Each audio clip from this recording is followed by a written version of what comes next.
The College Football Playoff National Championship Game, presented by AT&T.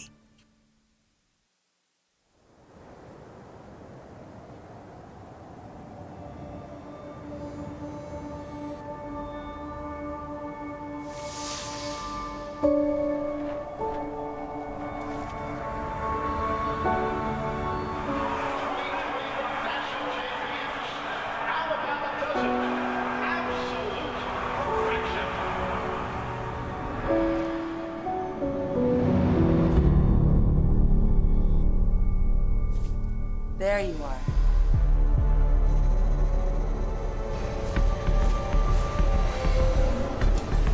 Welcome back.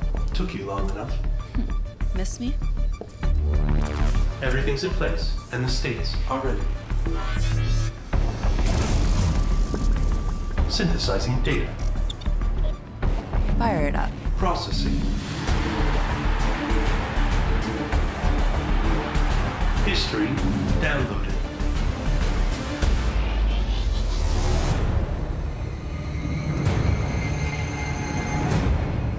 In 3, 2, 1.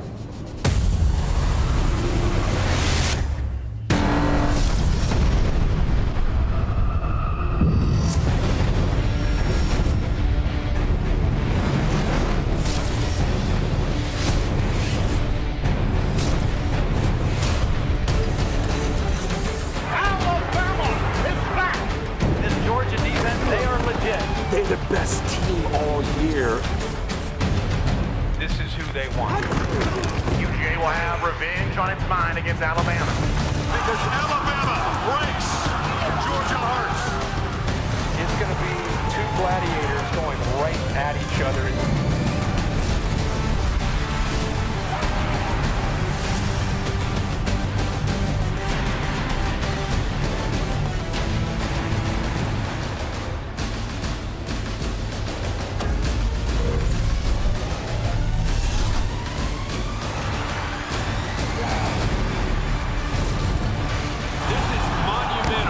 Georgia. Alabama, another building block in this dynasty.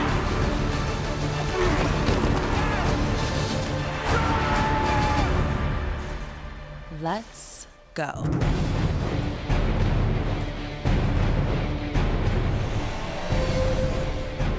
In frigid Indianapolis, two southern neighbors battle for the ultimate prize in college football. A rivalry that goes back a century and a quarter.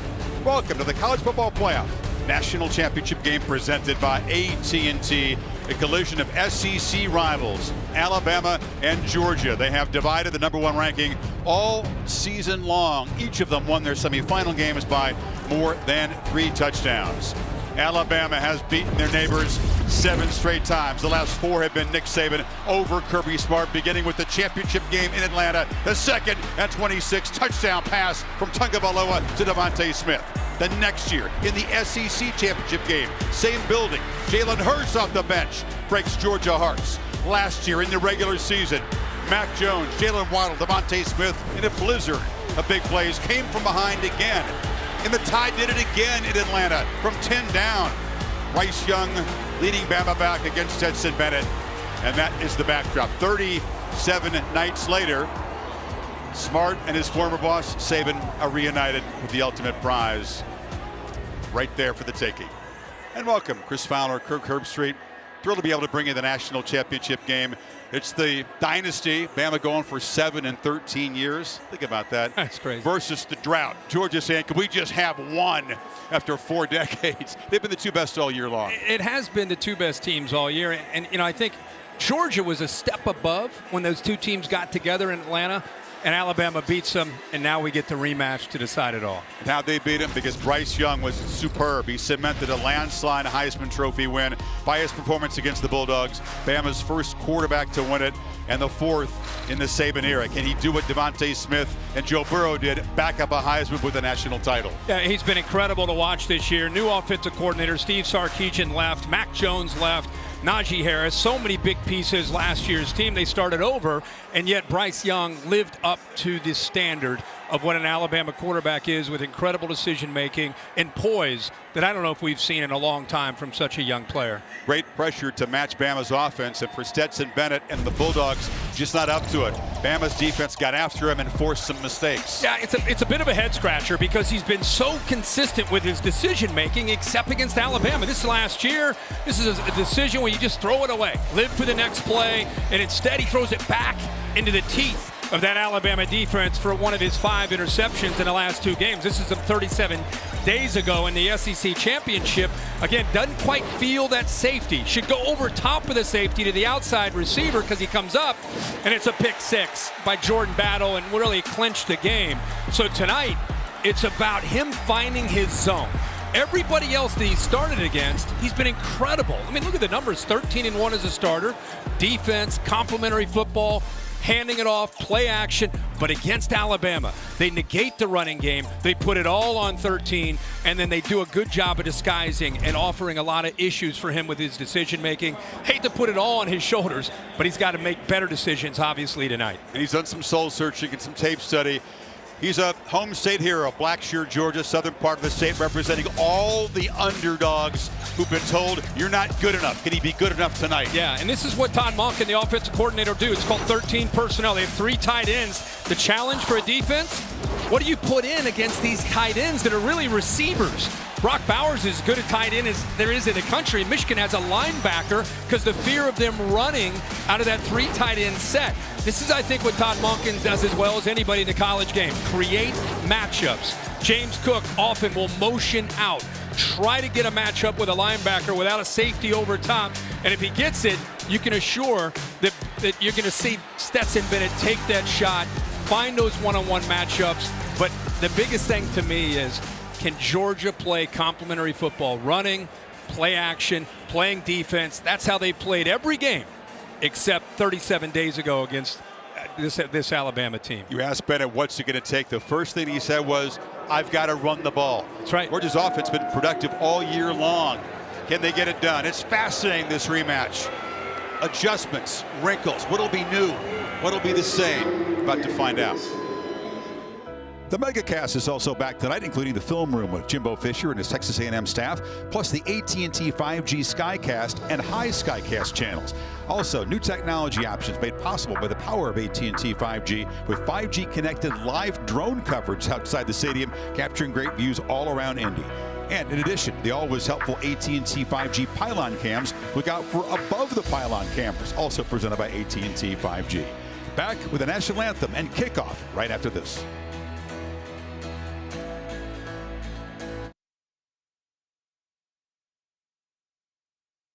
Game showcase here in the home of the Colts. There is no blue. We think it's about 60-40 Georgia red over Alabama crimson. Both of these fan bases travel. This is a tough ticket. Tremendous anticipation with the prize at stake. Time for the anthem. Down to the public address announcer, John Magrino. Ladies and gentlemen, at this time, we ask that you would all please rise as our nation's colors are presented by a Joint Service Color Guard from the Military Department of Indiana's ceremonial unit, including Indiana and Kentucky members of the Army, Marine Corps, Navy, Air Force, Space Force, and Coast Guard.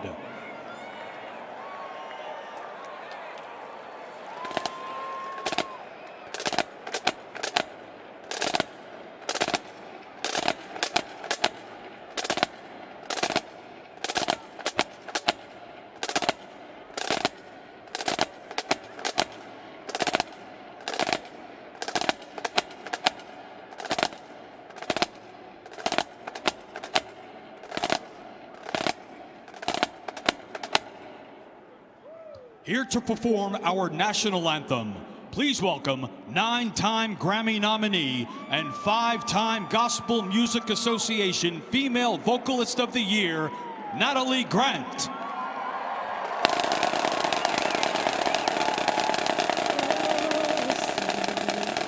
Can you see by the dawn's early light what so proudly we hailed at the twilight's last gleaming, whose broad stripes and bright stars through the perilous fight, o'er the ramparts we watched were so gallantly streaming, and the rockets ran close, the bombs bursting in air, gave proof through the night that our flag was still there. Oh, say, does that star-spangled banner yet wave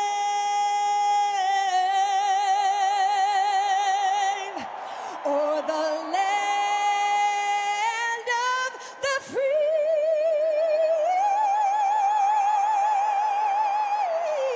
and the home of the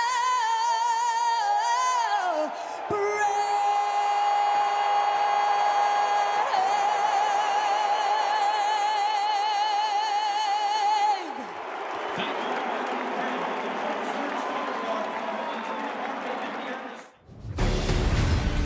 The anticipation has been building for this rematch. You're focused on this moment.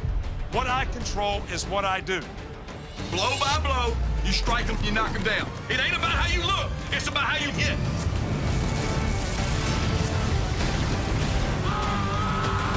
The Kobe D's been a nightmare. Touchdown, Alabama! Don't play with him. You go out here and take something that belongs to you. You go take what belongs to you.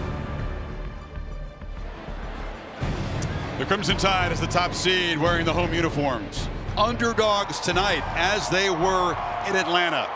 Georgia favored by about a field goal. Nick Saban seeking his 8th national championship. It's a record, his 7th at Alabama. Adapted and tailored his coaching style to build confidence and leadership in this young team. Maybe his best job ever, many think. One of his best quarterbacks ever, that's for sure. His quarterback plays his best when the lights are the brightest, and that's what they're going to be tonight. Georgia, bitter tastes from that latest loss to Alabama. Is this their night to send off a celebration down in the Peach State? They waited since the Herschel Walker era to raise the ultimate trophy. It's electric inside Lucas Oil Stadium tonight, and here come the Crimson Tide.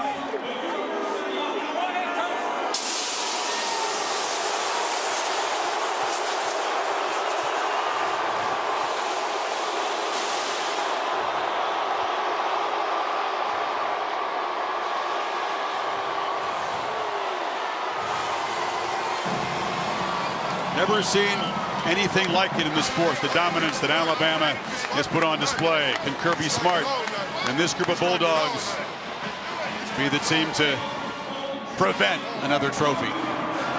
Looking into Kirby's face there, man. You work all this time for this moment.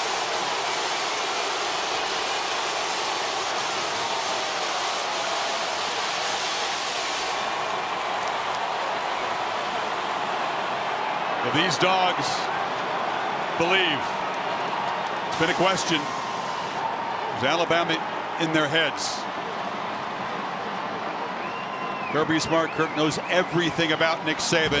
Hasn't figured out how to beat him yet. The obstacle course. There's Kirby, and he's accomplished a lot.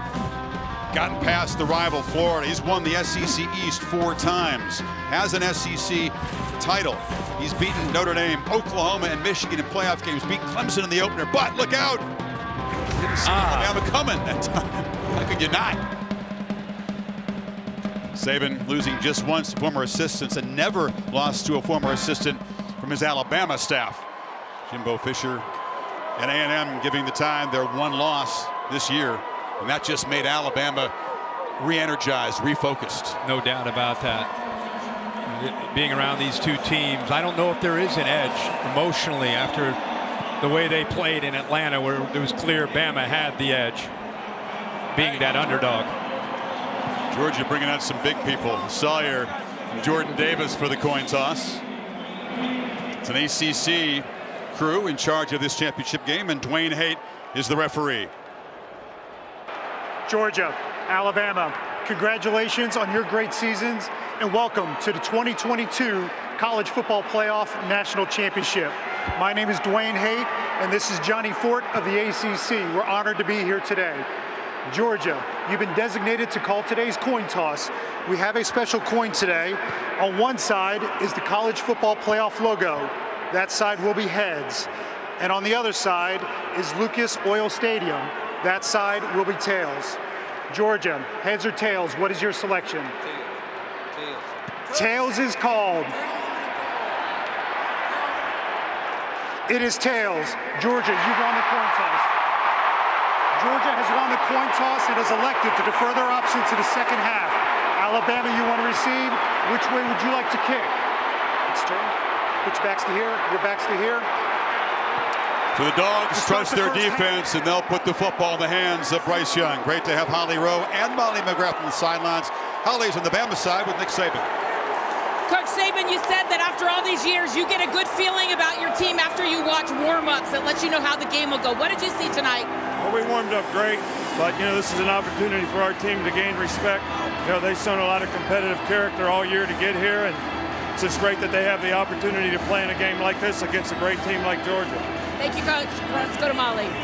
Coach, your defense has heard for a month about how they couldn't sack quarterback Bryce Young. Why will tonight be different? We practiced really hard at it. That's what's going to make it different. We're going to be aggressive. We got to get off the field on third down so we can stay fresh. All right, thank you, Coach. Thank you. Chris, Herbie, back to you. I'll tell you, there's so much history, there's so much psychology, so many subplots. Let's hope we get one that was like the one 4 years ago in Atlanta, partner. We'll take that. I'll tell you what, man, we've been calling these national championships for a lot of years. I don't know if I've ever felt this kind of energy in a building leading up to the opening kickoff as I'm feeling right now. Really? Even bigger than Atlanta? Yeah, this is intense. These two teams have different agendas and different motivations to get them ready to try to win this game. You see Nakobe Dean's face from Georgia when he was out there for that coin toss? All business. All business on both sides. Butkus Award winner be out there momentarily. Jake Camarda handles the punting, holding, and the kickoff duties. JoJo Earl, true freshman for Alabama, awaits at the goal line.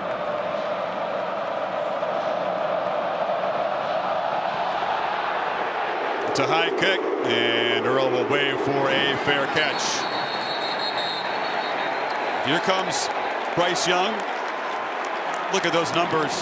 46 and 5. Can they pressure him? Can they get him to the ground? They couldn't do it in Atlanta. Now, and it's amazing to think, first quarterback to win a Heisman Trophy in Alabama school history, replacing Mac Jones, who had a great year last year, is off to the NFL. And we've seen Bryce Young take that baton this year and continue to play outstanding football for this offense. And Bill O'Brien is the new offensive coordinator this year. Brian Robinson, 1,200-yard rusher. He waited patiently for this chance to the quarterback's right. And he's got the football running left, and Nakobe Dean meets him, but it's a solid 5-yard gain on first down. Remember, the battle at the line of scrimmage in round one in the SEC championship game went to Bama, which was a surprise. The strength of Georgia is their front seven that's had mostly dominating performances. Georgia wasn't set. Robinson, the pitch on the edge, cuts it back, but they swarm him and stop him a couple yards short of the marker. Quay Walker on the tackle. Yeah, that's something that Bama did round one. A lot of tempo, not just to be aggressive with the play calling, but to try to get this talented Georgia defense on its heels, not allowing them to get their cleats set and being able to attack. Here's an early third down. Since midseason, Bama's offense has been the #1 third down offense in Power 5. Bulldogs do bring some pressure. The ball is caught by Slade Bolden, who's got a first down, forced out of bounds on the far sideline by William Poole. They've done this all year where they blitzed their linebackers.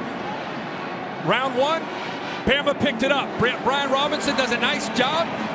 Once you get it picked up, you have an opportunity to win the one-on-one matchups. Bolden, the veteran receiver against William Poole, is a win for Bama as far as the matchup. And Bryce Young, with the time, makes an accurate throw. Bolden, a habit of making these catches that earn first downs. Did it 3 times in Atlanta. Young, and they get him to the ground finally. Big Jordan Davis, 350 pounds. The ball comes out. It's Dean running for the end zone, and they signal a touchdown. Didn't get blown dead.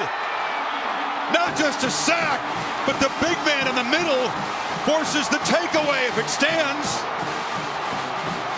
Yeah, I think Bryce Young tried to throw the ball to get rid of it. Shocking that the play stayed alive, but you're right, relentless effort from Jordan Davis to come up with this sack. They'll review it, of course. Davis wasn't sure. He didn't think the ball had come out. Nakobe Dean was alert. Watch Davis over the center. The young center, McLaughlin, gets around him and shows you what kind of quickness he has. You could see that Bryce Young, I think he felt the pressure and he just kind of threw it. Just almost like he threw it down because he didn't want to take a sack. See how he kind of brings it down? Jordan Davis clamped onto his right arm. They're going to take a look at this to see if it's an incompletion or a fumble, but Nakobe Dean heads up, takes it into the end zone to be sure. Let's go to our expert in the booth. Bill, what do you see there? And what do you believe that Peter Voss, the ACC replay official, is looking at? I see control of the ball and his hand goes forward. He's trying to pass it. Now the hit impacted the throw, but I have him putting the ball forward. Absolutely crucial review here. See if it stands or they take the points off the board here. Another look. Chris, I want to show you something because I want you to watch 95 Wyatt, who looked like his head was offsides, which would have negated the play completely. It would have been a free play and a 5-yard penalty. He gets away with it. There's a no call on the field, so the play is live. But if they would have seen Wyatt, boy, he looked like he was offsides to me at the line of scrimmage in his line. There's the keem up part of this replay right here. Yeah. Bill feels that he had control of the ball. The arm was moving forward when it came out of his hands. There's Jamison Williams right there. Right there where the ball went down. So much focus in this game. Could they get to Bryce Young, get him to the ground?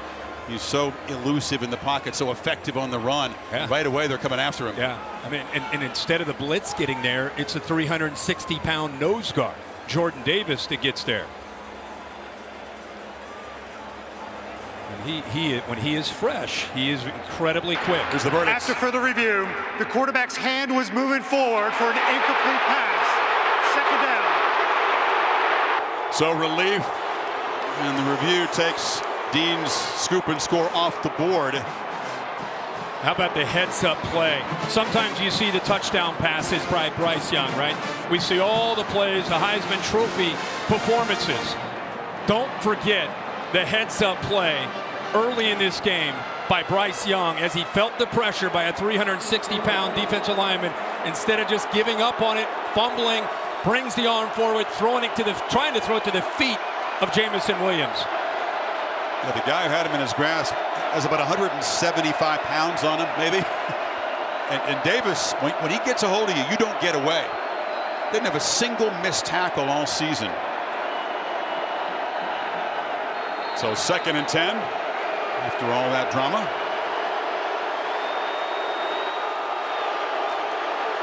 Georgia fans still unhappy with the reversal. On the edge, Jamison Williams gets a couple of blocks and tries to hurdle a defender. He couldn't get over Darian Kendrick, who shoves him out of bounds, but it's a first down to the Dogs' 45. Yeah, Bryce Young has a chance to hand this off, or if he's got numbers out to the outside, he takes it. They motion Latu, the tight end. He takes it and goes up and over, but he does pick up the first down. And the Tide using tempo, play action, sidearm pitch as Young tried to get the ball to Cameron Latu, the tight end, coming across. The The Dogs defense, that front seven, best in the country. Best in the country, strength of the defense, led by 17, Nakobe Dean. Quay Walker's had an outstanding year in the back end. That's the question. How will the safeties hold up when they get isolated and they play man-to-man? How will the corners hold up against Jamison Williams?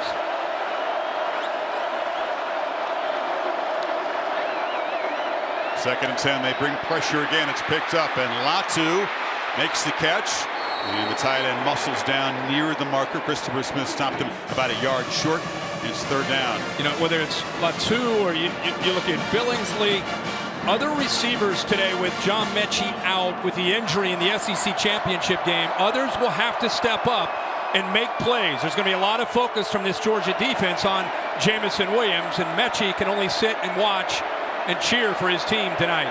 Elite receiver, would have had 100 catches, went down with a knee injury in that game in Atlanta. They had to make do without him in the win over Cincinnati, and it turned Williams into more of a possession receiver. 3rd and 1, pitch to Robinson, who bobbled it initially. He will make the first down.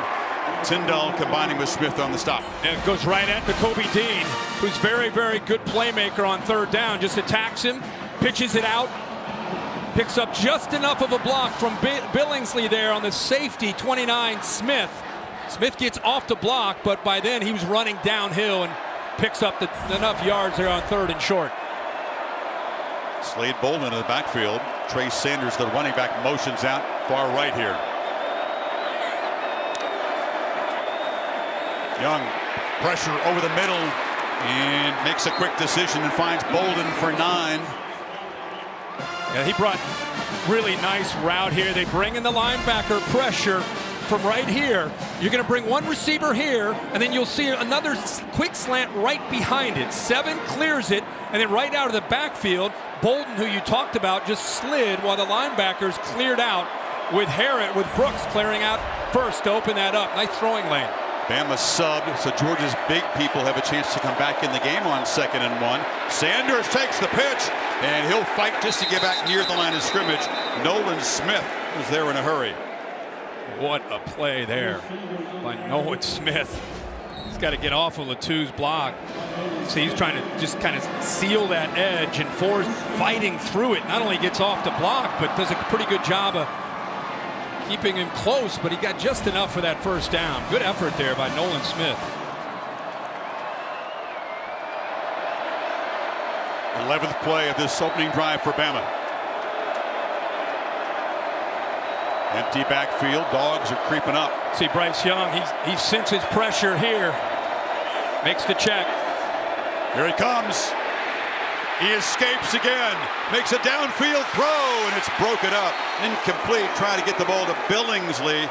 And that was William Poole. Well, you remember I said they blitzed, they showed blitz, and it affected the protection. They show blitz here, they get pressure to the outside, but the tackle has to respect that blitz and come down.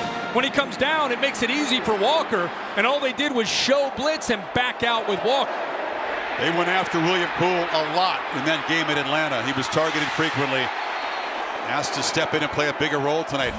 Hadn't played much before starting in that game. The athletic ability and awareness here by Bryce Young gave that play a chance.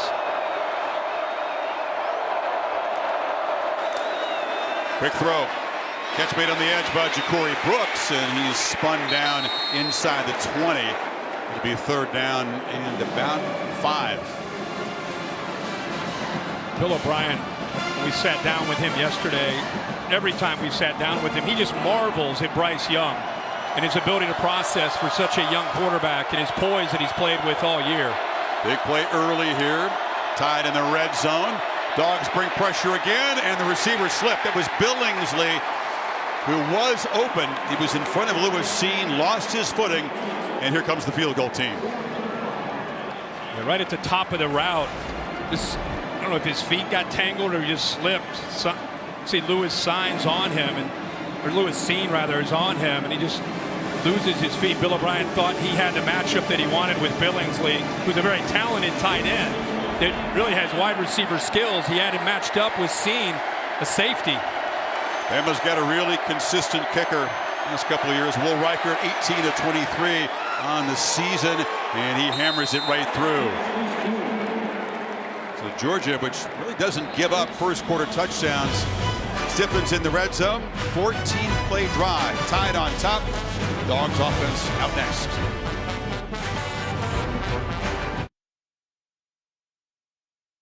Very different paths here. Stetson Bennett from Southern Georgia, Bryce Young from Southern California. He was offered by everybody, the top overall recruit. Bennett got very few quarterback offers. Came to Georgia as a preferred walk-on there. You see with the glasses. Then went to Jones County Junior College in Mississippi to get some playing time.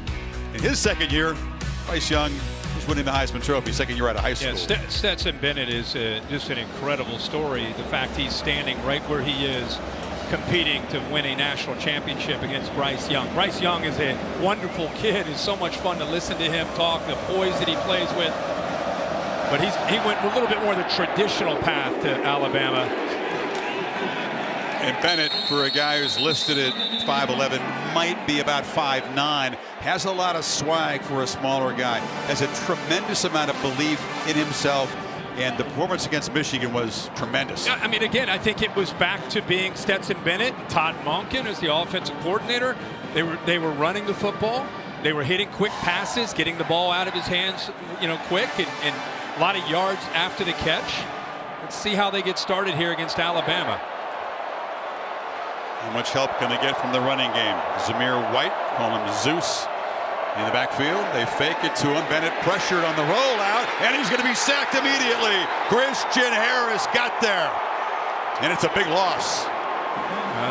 Christian Harris is assigned to Stetson Bennett back here in case the action comes away. Watch his discipline to stay back off of that. And you're talking about a linebacker who was a corner and a wide receiver in high school.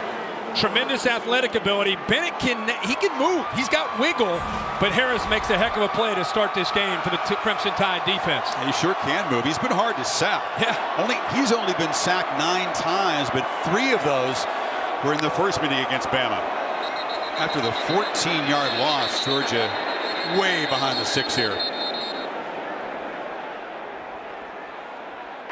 Prior to the ball being snapped, delay a game, disconcerting signals, defense, number 10 clapping, 5-yard penalty, second down. And Toto, the transfer from Tennessee, trying to induce a false start, instead draws the penalty himself. Yeah, it's amazing the referee with his crowd noise can hear that, but you can see him clapping on to your right, middle linebacker Toto, right there. Officials on top of it. They immediately jumped in.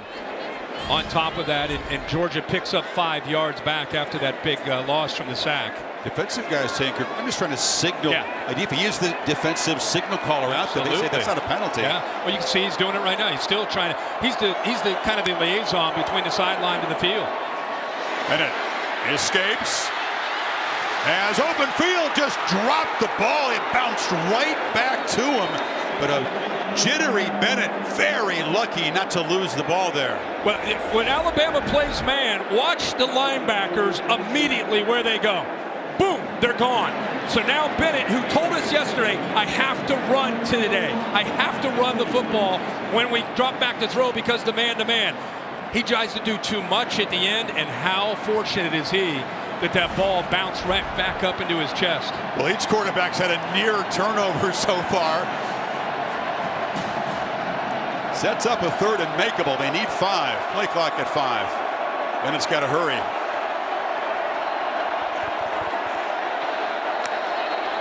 Just did he get it off?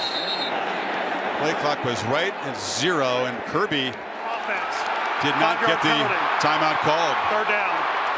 Clearly a lot going through Bennett's head at the moment, Kirk. Oh, yeah. I mean, I think first drive, big sack, way behind the sticks, big scramble, fumble, first 3rd down against a Nick Saban, Pete Golding defense. Yeah, there's a lot going through his mind right now. So much emotion in this building, so much at stake for both these teams. Got to get the heart rate down. Flush out some of that adrenaline. Now it's 3rd and 10. Tide brings some pressure. Bennett flushed, thinks about running, and just flips it short. It's incomplete. And Ladd McConkey was way short of the marker anyway. And here comes the punt team. Yeah, big question tonight with Jobe out, one of the starting corners. Armour Davis the other. You see Jackson, who's a junior college transfer this year, very talented player, but new to the scheme. He played last week against Cincinnati when they had some injuries. He's starting tonight. It's a big factor in this game and does a nice job in coverage on McConkey there on that third down. Camarda is an elite punter. Got an invite to the Senior Bowl. He can be a weapon. And that's an excellent boot, driving Slade Bolden all the way back inside the 20, where he makes a fair catch. So possession 2 for Bryce Young and the Tide. A long march for a field goal. Back to work. 3-0.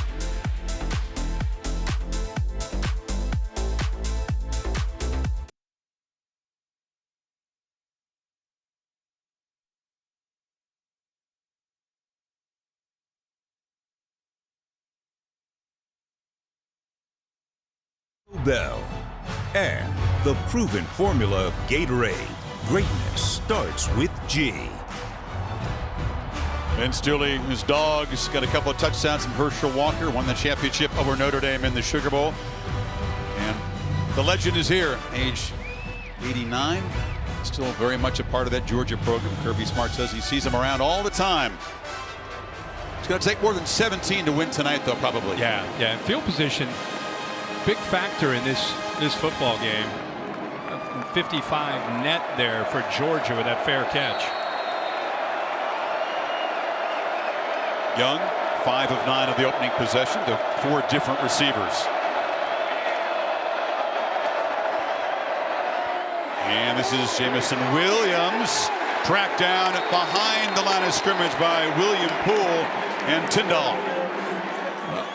Alabama on 14 plays, I would say close to half of them have been to the edge. They're clearly trying to attack the edge, the perimeter of this defense, and trying to make those linebackers have to flow to make plays outside. 2nd and 11 across the middle. It's Williams making the catch, and the man who victimized the Dogs with 2 long touchdowns in Atlanta makes a first down. Now this time the linebacker works to the outside on Robinson. It opens it up one-on-one for Jamison Williams. The catch radius outstanding on the high ball. 15-yard gain and tempo again. Robinson stopped at the line of scrimmage by Smith. Just to remind people, in that first game, tempo became a factor. It not only helped Alabama create some tempo and some rhythm, it really impacted Georgia and their strength. That front, it tired them out. They were fatigued much of the game. Young again to Bolden, who's got the ball across the 40, short of the marker. Dogs started running in the morning, and they dedicated themselves to improving their stamina and their fitness after that game. We'll see if it becomes a factor tonight. You watch that game, I think everybody was shocked to see the Georgia defense that was just mauling everybody. It looked like they had ankle weights on compared to how they'd been normally playing, and it had a lot to do with conversions on 3rd down and tempo. They just couldn't get off the field. But to that point, that makes this one important. 3rd and 3. Williams in motion. Backpedaling.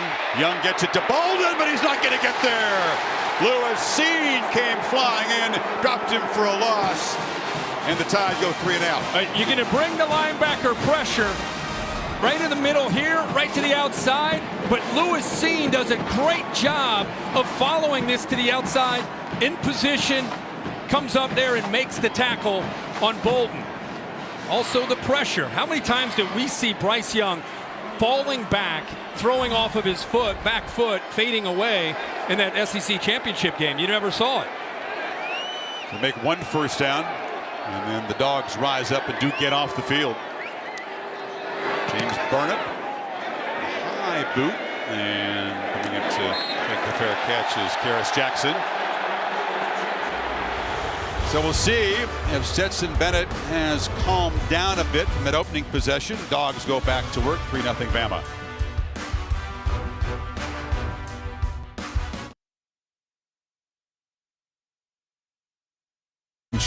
Is presented by AT&T. AT&T 5G. Fast, reliable, and secure. And in part by Taco Bell. And the proven formula of Gatorade. Greatness starts with G. Chilly and Indy, 20 degrees with Goodyear providing the aerial coverage. Anything can happen as long as you have the drive. Goodyear, more driven. The Tide drove it 20 yards, but netted 20 fewer yards on the punt. So Georgia again takes over at the 25 after a shaky opening possession. And the ball off to James Cook. One guy that Saban is very wary of as a runner and a pass catcher tonight. And you see Will Anderson Jr. there getting involved. You know, we were talking at the break there about Georgia. There's been so much build-up and hype about this game. Watch him get off this block. Everybody wants to talk about him as a pass rusher, and I get it. I mean, he's had 17.5 sacks. I mean, what blows you away when you really watch him is how physical he can be and how heavy-handed he is in getting off blocks and being involved in the run game. The nation's sack leader also does a pretty good job of that, but I get your point. Tough run stopper as well. That's Cook who goes in motion, and Kenny McIntosh takes the handoff, tried to get the edge, but the long arm of Christian Harris got him. How about Christian Harris? Off to a great start for this Alabama defense. Another guy getting off of the block is Van Pran, who's out there. They're pulling their center and their left guard Schaefer. Watch 63. Tries to lock up on Harris.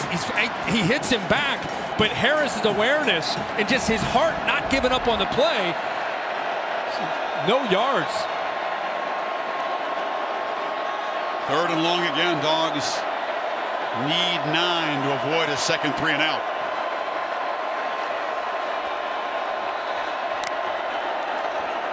Bennett chased again. Trying to create on the run. Fires and no chance. Anderson was chasing him. Tried to work the ball back to Jermaine Burton. He got pressure. Sometimes you don't have to come up with a sack. You just get pressure and are able to work to the inside or outside. You just find a matchup that you can win, and that's what he does. See that? I mean, he doesn't get this sack. He gets around Erickson, but you make the quarterback, Stetson Bennett, now all of a sudden he's got to get to the outside. He only has one receiver out there. He's got nowhere to throw the ball. He just throws it away. Anderson says it brings him great joy to sack a quarterback. Not quite as joyful to chase him and harass him, but very effective nonetheless. And that's as impressive on a 3rd down as coming up with any kind of play. There's Camarda. First boot was 55.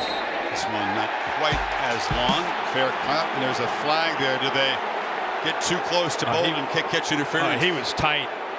Amir's speed, the corner, he was down there right in his face. 44-yard punt.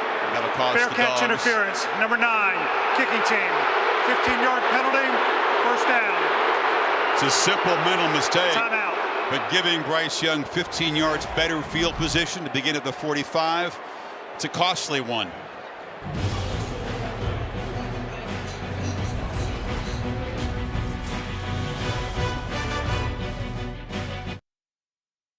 Finish of the regular season last night, and then the playoffs begin next weekend, and see the Peyton Manning statue outside Lucas Oil Monday the 17th. ESPN caps off the first ever Super Wildcard weekend. Monday night playoff game. Steve Levy, Brian Griese, and Louis Riddick will have the call as Kyler Murray and the Cardinals take on Matthew Stafford and the Rams. NFL prospects in this game: Neal, Williams, Dean, and Walker, all juniors. And Davis, the senior.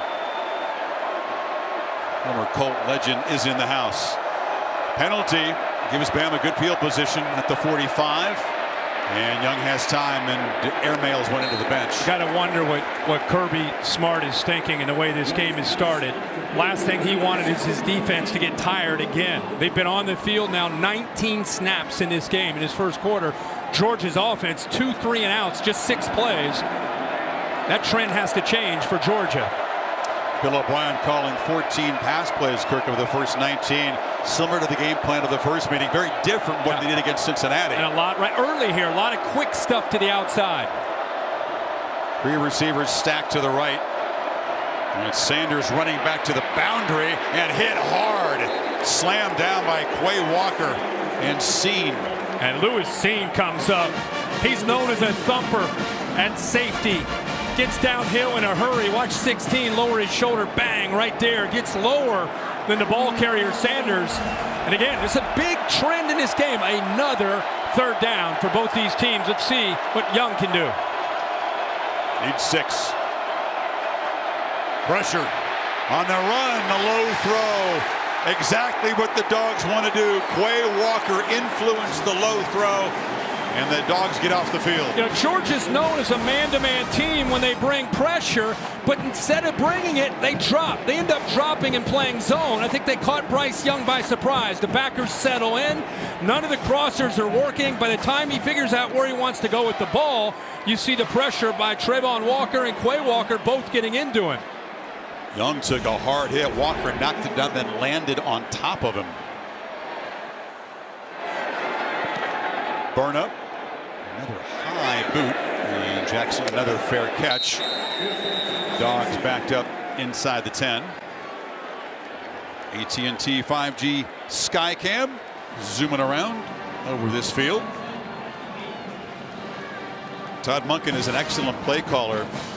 Has yet to get things in a rhythm, as to get Bennett settled down, has to find a way to run the football. I was going to say, go back and think. We called the Michigan game in Miami. What was the difference? I don't think they feared Michigan's front, and they did what they do. They run the ball and they play action to Bowers, right? So tonight, do you sense they're a little bit cautious at the line of scrimmage? So you want to put it all on Bennett's back. Why can't Bennett do it? It's more about where's the running game? Why can't they run the ball? Zamir Wright. Setter steps into the middle, and a flag comes out late right in the middle of the pit. Yeah, Georgia scored, Kirk, on their first 5 possessions against Michigan. Everything Monken called worked, basically, because of that edge up front. Yeah, I mean, they dominated the line of scrimmage. And most of the Personal teams foul. they played, they've been able to do that. Face. Offense, number 54, half the distance to the goal. First down. It's the tough physical guard Justin Schaefer, and then he'll back him up inside the 5 now. Yeah, right in the middle of your screen, gets his hand up almost in that side of the helmet. The umpire right there, kind of a questionable call. Usually you see that, his hands right on the face mask and pushing his head back. It was just to the side, but it does push Georgia back. Man, this is big man football. This is nasty stuff down there in the pit. Yeah, it's not all about the skill when these teams get together. The winner is going to win the line of scrimmage. 1st and 14. That's Bowers who comes in motion. And White, who's a physical runner, gets those pads north and south, goes straight ahead out to the 10. Don't get me wrong. I mean, obviously it's hard to run the ball against this Alabama defense. They're physical up front. Their defensive linemen eat blocks. They free up their linebackers. They're moving. They're slanting. It's tough on the communication of the offensive line. I'm just saying, your DNA is your running game and your play action game. So it's hard to run this offense if you can't get the running game going. This might be a game where you have to hit some quick throws to be able to get back to the run game. Bennett took a look for Bowers, fires it across the middle, and instead it's another tight end. Man, they call Big O, Darnell Washington, and it's the first down for Georgia. Yeah, he is such a big option. It's 6-7. Give him an option route. Watch him work to the inside on toe-to and then back outside. Good read by the quarterback and a tight end, sensing the leverage to the inside and then work back out to the outside. And there's nothing better for a quarterback who's still trying to find his footing in this game than throwing to a tight end at 6'7". Yeah, it goes about 280. 3 tight ends in the ball game now. And they fake it to Bowers. Here's a downfield shot. George Pickens, a diving catch.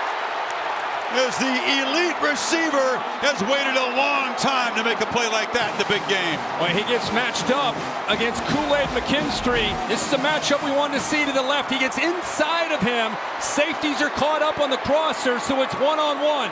What a throw by Bennett to put it up into the air to give Pickens a chance to get separation and then go get the ball and lay out and then turn his body to protect the ball from hitting the surface. ACL in the spring. It's been a tough rehab. He hasn't been 100%, but when he is, he's dangerous. And now that's the top receiver for Georgia, the freshman from Napa, Brock Bowers, who muscles down to the 20. Dogs have come to life suddenly. A big play like that, you can get back again to your bread and butter. What an effort here by Pickens. Not just to catch it, but because he turned his body, he was able to hold on to that football. If he doesn't make that extra effort of spinning and getting that ball in his stomach, that ball probably hits the surface and comes out. Had just 4 catches for 55 yards. They've been waiting and hoping to get him back. He's got to feel comfortable in that knee and his cutting ability and his speed, right? Oh, yeah. Yeah, I mean, it's incredible that he's back out here. Final minute of the first quarter. And false start up front. False start. Offense. Number 69. 5-yard penalty. First down. It's the second team All-American left tackle, Jamari Sawyer. Really, he battled through some injuries, been the most consistent offensive lineman up there, become the leader. It's a little bit early there, trying to reach. And he's been asked about the losses to Bama, the trouble in the trenches. He says you can't hide from the truth. You just got to change it. Trying to tonight. Clock winding inside of 10 seconds in the quarter now. 1st and 15. And they hand it off in heavy traffic. They just couldn't move big DJ Dale out of the way, could they? Dale. Woo. So Bama gets 3 on their first possession. Dogs trying to answer. End of the first quarter in Indy. Watching the College Football Playoff National Championship game presented by AT&T.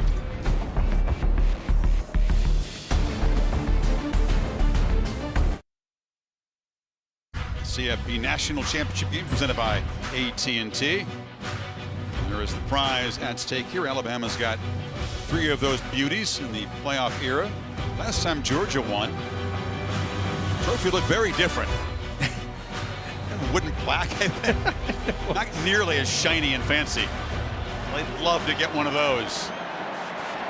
Promising possession here. Driven at 69 yards, 2nd and 14.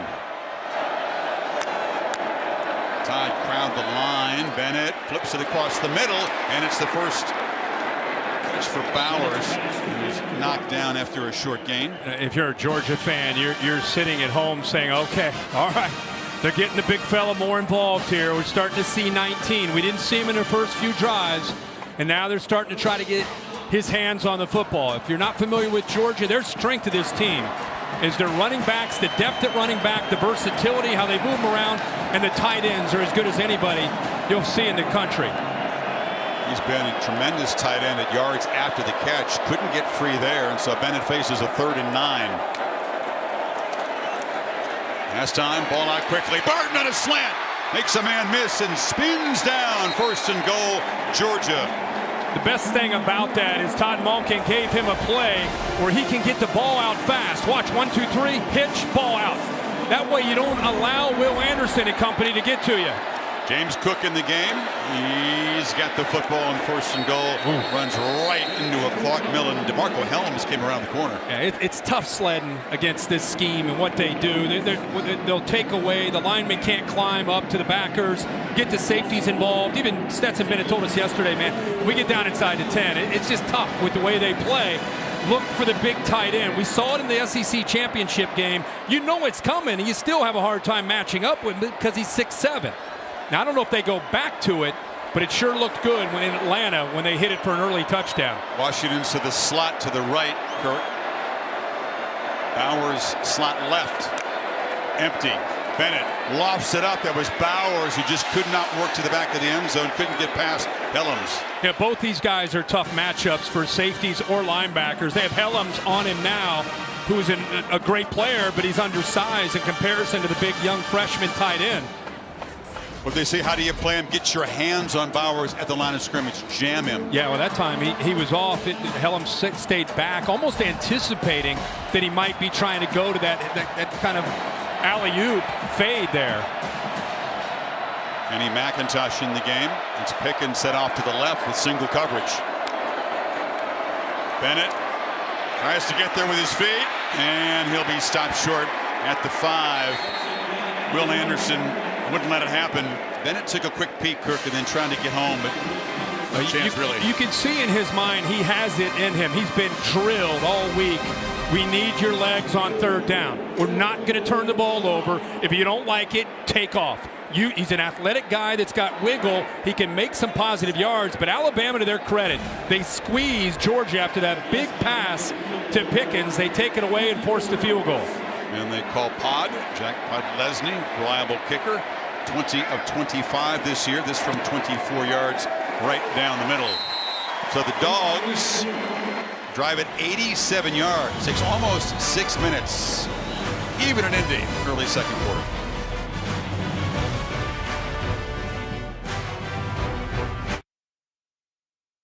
Here in Indy, Nick Saban would love to be in the driver's seat at the end of the night here. He's been dominating former assistants. Jimbo Fisher got him. Never lost to a former Alabama assistant. 6 of the last 7 championship games. Coach Bryant driving kind of slow. Saban just zoomed by him with 7 national championships, trying for a 7th at Alabama. Would join Bobby Bowden as just the 2nd coach in the FBS division to win a title after turning 70. Saban would be the oldest, a couple weeks older than Bobby Bowden was. Just an incredible run. In my mind, everybody has an opinion. There have been so many great coaches over the years, but I think he's the greatest coach to ever coach college football. JoJo Earl with the fair catch. And let's look at what we've seen from Georgia's defense. They at times look tired, but give them credit. They're making plays. How about third down pressure? Giving different looks. Blitzing, showing blitz, backing out on this 3rd and 6. They bring the blitz from the outside. They sit back in zone, confuse Bryce Young, hit him hard with Trayvon Walker on that last series. So Bill O'Brien trying to make some adjustments. You can see pressured versus non-pressured. Obviously, most quarterbacks prefer that column on the right. But Georgia dialing it up much better this game than the SEC championship game so far. And much needed rest, Kirk. That long drive gave him a chance to recover. Trying to get after Young, who launches to Williams, who's wide open down the field. How, you wonder? He's to the Georgia 35. The main target staying down, though, and gripping his knee. Oh, my goodness. It was John Mechie at the same time of the game in Atlanta. It went down with a knee injury. He went right down the middle of this defense. Safeties are both to the outside and works right down the middle behind the linebackers. Safeties are held to the outside with outside perimeter routes. And then at the end of the play right here, making a cut. Awkward step. You see him grimace. Being helped off.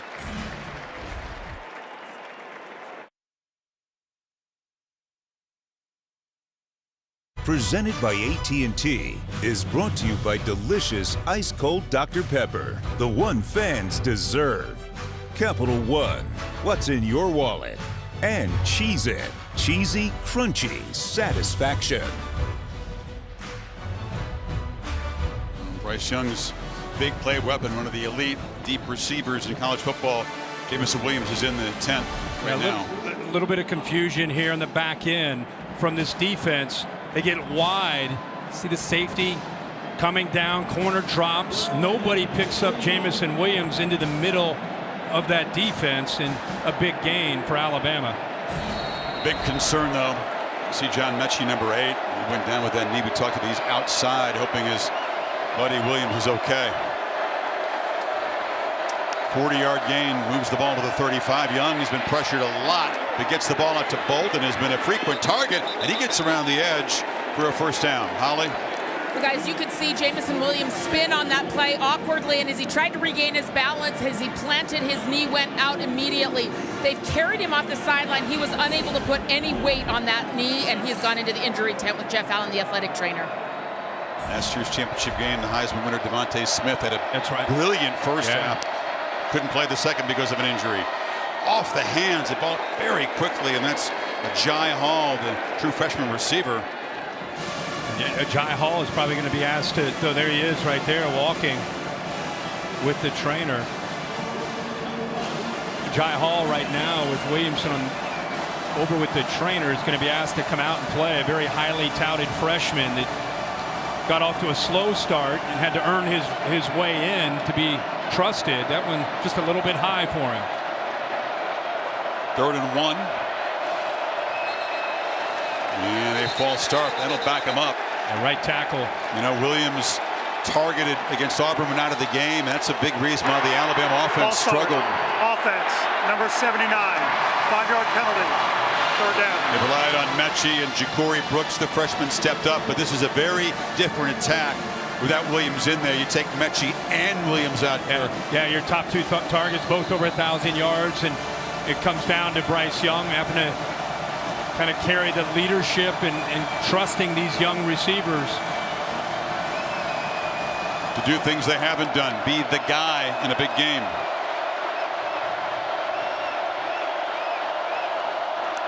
Dogs show some pressure on 3rd and 6. Young hurried a bit. The throw underneath to Bolden, who stopped a couple yards short of the marker by Poole. Yeah, they are getting to him. You know, they're coming with pressure off the edges, and they're getting enough pressure where he give him credit for sensing it, stepping up there, just enough time to get that off before Tyndall got to him. But even when you don't get the sack, you affect the quarterback's timing and rhythm and force him with that to get that ball out. It's great to see him walking. We'll see what the injury is, but really good news. Reichart was good earlier from 37 and hammers this one through from 45. So that big pitch and catch to Williams sets up the field goal. Bama reclaims the lead 6-3, 11-12 to play before halftime. Concern is for Bama's playmaker. He's headed to the locker room.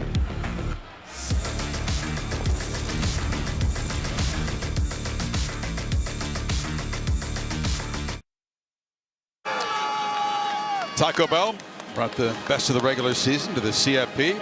Taco Bell Live Más student section providing free tickets for tonight's national championship game to students from both schools.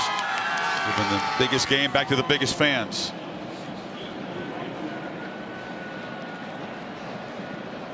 Well, subdued from the Alabama fans in here. Serious concern. They've still got Bryce Young. Still got some weapons.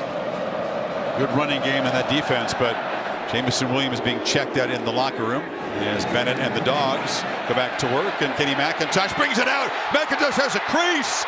Flag down, still alive into Alabama territory, and finally shoved out inside the 40. But this one may come back.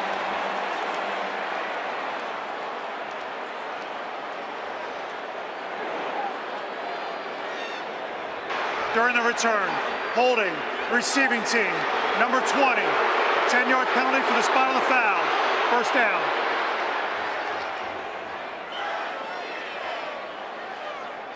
Kirby Smart checking that out. A good return, set up nicely. They get a double team off to the right. He hits it, but 20 Mondon definitely grabs a hold of the Alabama cover man and set them back at their own 20. Nick Kirk had ruined a 59-yard return.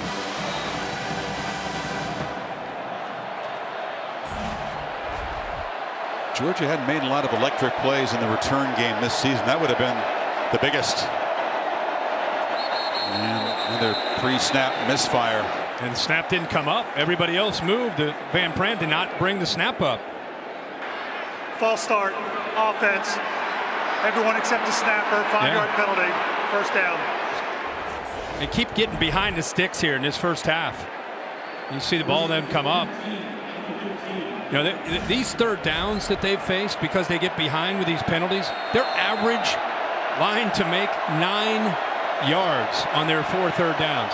Bama has been the more penalty-prone team this season. Usually not a huge problem for Georgia. 6 already.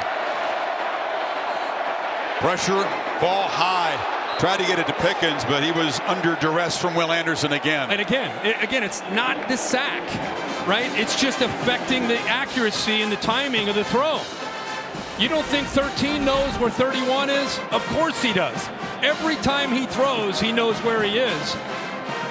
And just by getting in there, flashing his helmet right in the face of the undersized quarterback, he has to throw it. The ball goes high to Pickens. Coaches say Will Anderson was made to play for Nick Saban. Perfectly wired. Bennett, a long throw to the sidelines, and McConkey spun out because he embraces the hard work. He wants to go to the place where it's the hardest. And when they took that loss, it was Anderson that told his teammates, match me, match my effort, my energy. Yeah, and you and I had a chance to sit down with him, with Holly, and our whole team when he walked out of the room. Like, we wanted to hug him. I mean, he is just to me, it should be the ambassador of the sport next year. There's his parents fired up. What a good, just a good young man. I like that, ambassador of the sport. He should be. Could use more of them. He should be. And they need 12 on this third down. And it's a screen. Cook, a lot of work to do, and no chance. Dropped by Anderson and to Otto when it's fourth down. And we just talked about him, and it's on cue, right? His family's fired up, and they should be. What a sequence of plays for the All-American. He's going to rush that quarterback, right? Got to get to the quarterback. Nope. Awareness that the ball is getting dumped to Cook, and how about the speed by the big edge defender to eventually catch up to James Cook. So savvy to go with all the obvious physical abilities.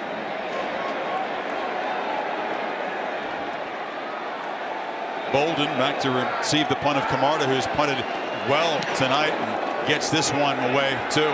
Bolden retreats inside the 30, muffs it, and has to just jump on the friendly bounce back at the 26-yard line.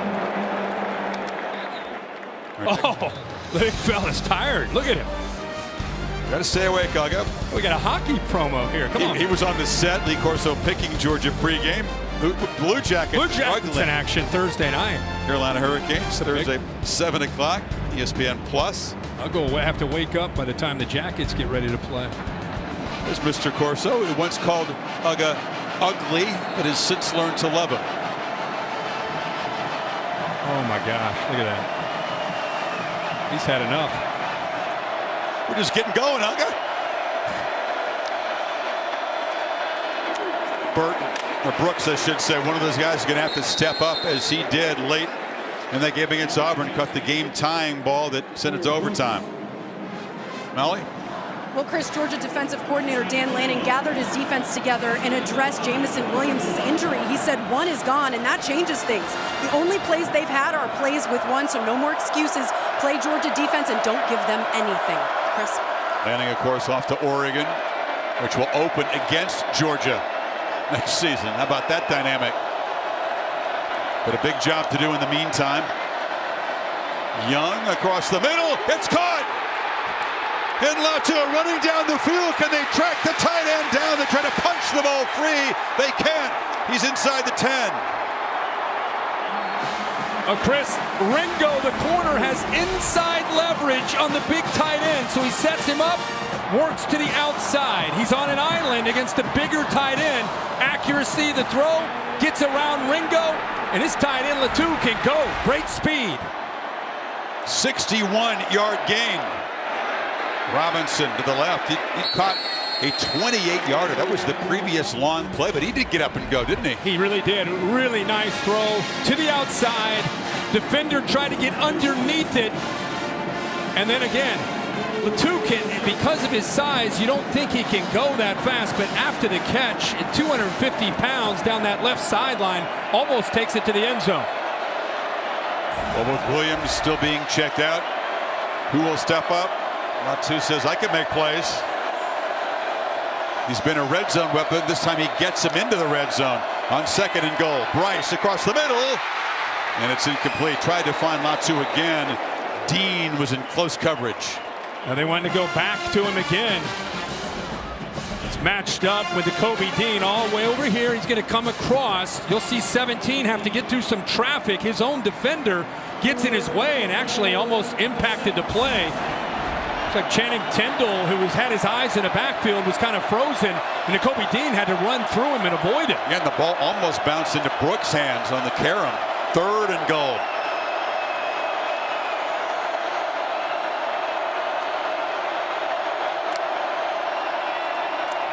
Young on the move, backpedaling, and they've got him back at the 20. Channing Tindall, a tremendous series. They initially rushed 3, and then eventually Tindall is just kind of waiting. He's been told we cannot let him get outside. Don't let him get outside of us this time. Last time we played him, he did. This time he's not gonna. Tindall catches up to him with his speed and brings him down. And he just did what Georgia could not do in the SEC championship game. Sack Bryce Young. Reichard providing all the Alabama points so far. 3 for 3, a 55-yard drive as the Dogs stiffen in the red zone. 6-point game midway second.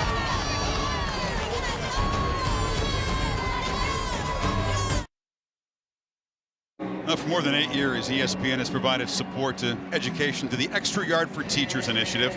Moments ago, presentation, that's CFP Executive Director Bill Hancock on the left, and our ESPN President Jimmy Pitaro dedicating $300,000 to recognize and support teachers, including funding to ensure equity within Indianapolis public schools. John Mechie going back to the Bama locker room, no doubt to check on his buddy Jamison Williams. He made that 40-yard catch, came down awkwardly and had to be helped off the field. Here's a pooch kickoff, which bounces out of bounds, and the penalty will move the ball to the 35 for Georgia. Georgia's offense going to have to come up with answers for Will Anderson Jr. here, setting the edge against the run. A great strength of his, not just a pass rusher. Just because he has a narrow frame doesn't mean he can't get involved in stopping the run. Here he flushes Stetson Bennett and throws it away. That's a win.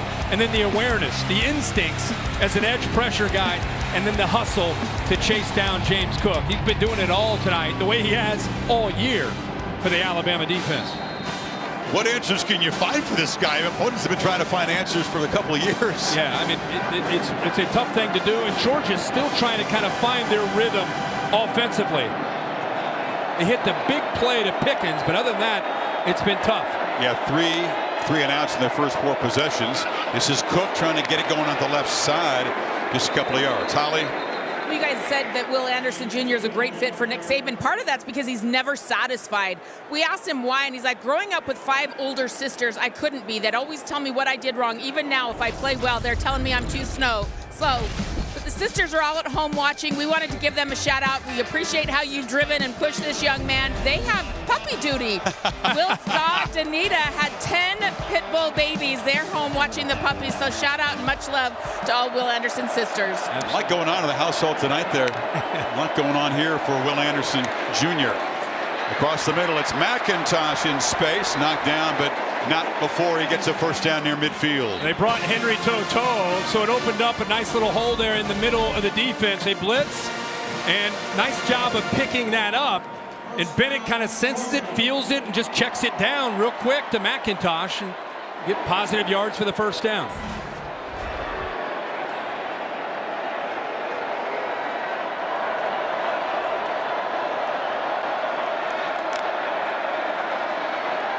And on the move, delivers a throw and a leaping attempt. There's A.D. Mitchell, incomplete. He's going up against the junior college transfer, young player who hasn't played a ton of ball, Kyrie Jackson. That's a matchup that they wanted to try to create with Josh Jobe out with an injury. Pretty tight coverage there by Jackson.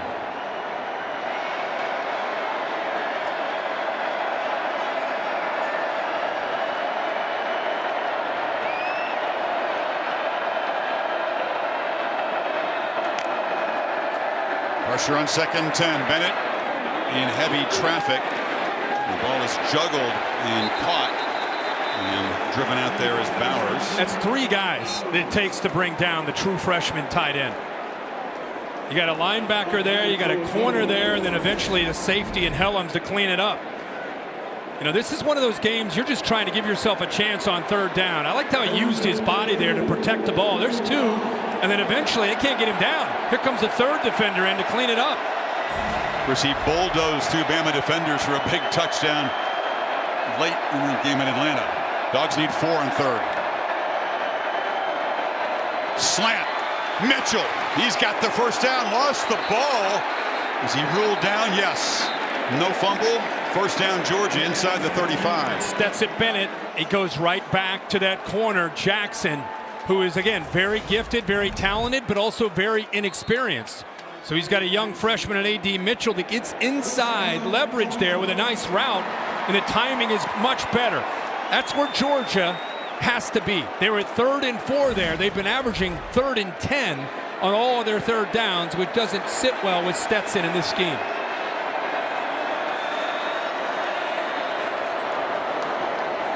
Bootleg wants to take a shot downfield, is slammed to the ground. That was Dallas Turner, that other talented young inside linebacker. Boy, he is relentless. You know, you think about Will Anderson Jr., and here you've got a tackle and a back trying to get around to help. Watch Georgia. They've got a tackle and then the back right trying to help. He goes all the way around them both and eventually is able to make that sack. Tall, long from Fort Lauderdale. He's the next elite edge rusher for this defense, isn't he? Yeah. Broderick Jones in at left tackle there, the freshman, and he works around him. Second sack for Bama makes it 2nd and 14 from the pocket. Bennett has some time. Now feels pressure, rolls, and just throws it away. That time it was good coverage. Well, the reason he shared with us the importance that he has to run the ball and not force it is he said he kept saying they play so much match man, so much man coverage underneath that looks like zone, and eventually when you run your routes, the linebackers engage with receivers and tight ends, and nobody's there for the quarterback. That time doing a nice job of not only matching up but also taking away his lanes to try to run the football. Another 3rd and long. They need 14. They could get within Podlesny's field goal range if they could move the ball about another 8 or 9 yards. Here comes the blitz. It's picked up. Bennett does have time. Checks it down over the middle. And Kyrus Jackson makes the catch and pays a price. His toe knocked him down at the 30. That is the kind of gain, though, that's going to give Podlesny a chance to kick a 5th field goal here in the first. That's one of those they'll take a peek at, you know, and hopefully it's not. They're not going to be called from upstairs. I mean, he hit him face mask to face mask. I don't think he lowered his head, but really aggressive, and to me a great play by Toto, who was blitzing and then reverted back to help out on that play. Podlesny, this is the longest field goal attempt of the season, but within his range in his career, and that's a beauty. Knocks it through from 49. And the Dogs back within 3 in this field goal duel. Testing his leg strength, and plenty of leg to get that through. Sure did have plenty of leg. Adrenaline would be powerful stuff. That would have been good from 55, 50 Oh, yeah. yards. Yeah. Let's go back and take a look at there's Toto. Let's have Bill hop in here. Oh, he hits him in the chest. That's clean. Right, Bill? Initial contact there with the chest.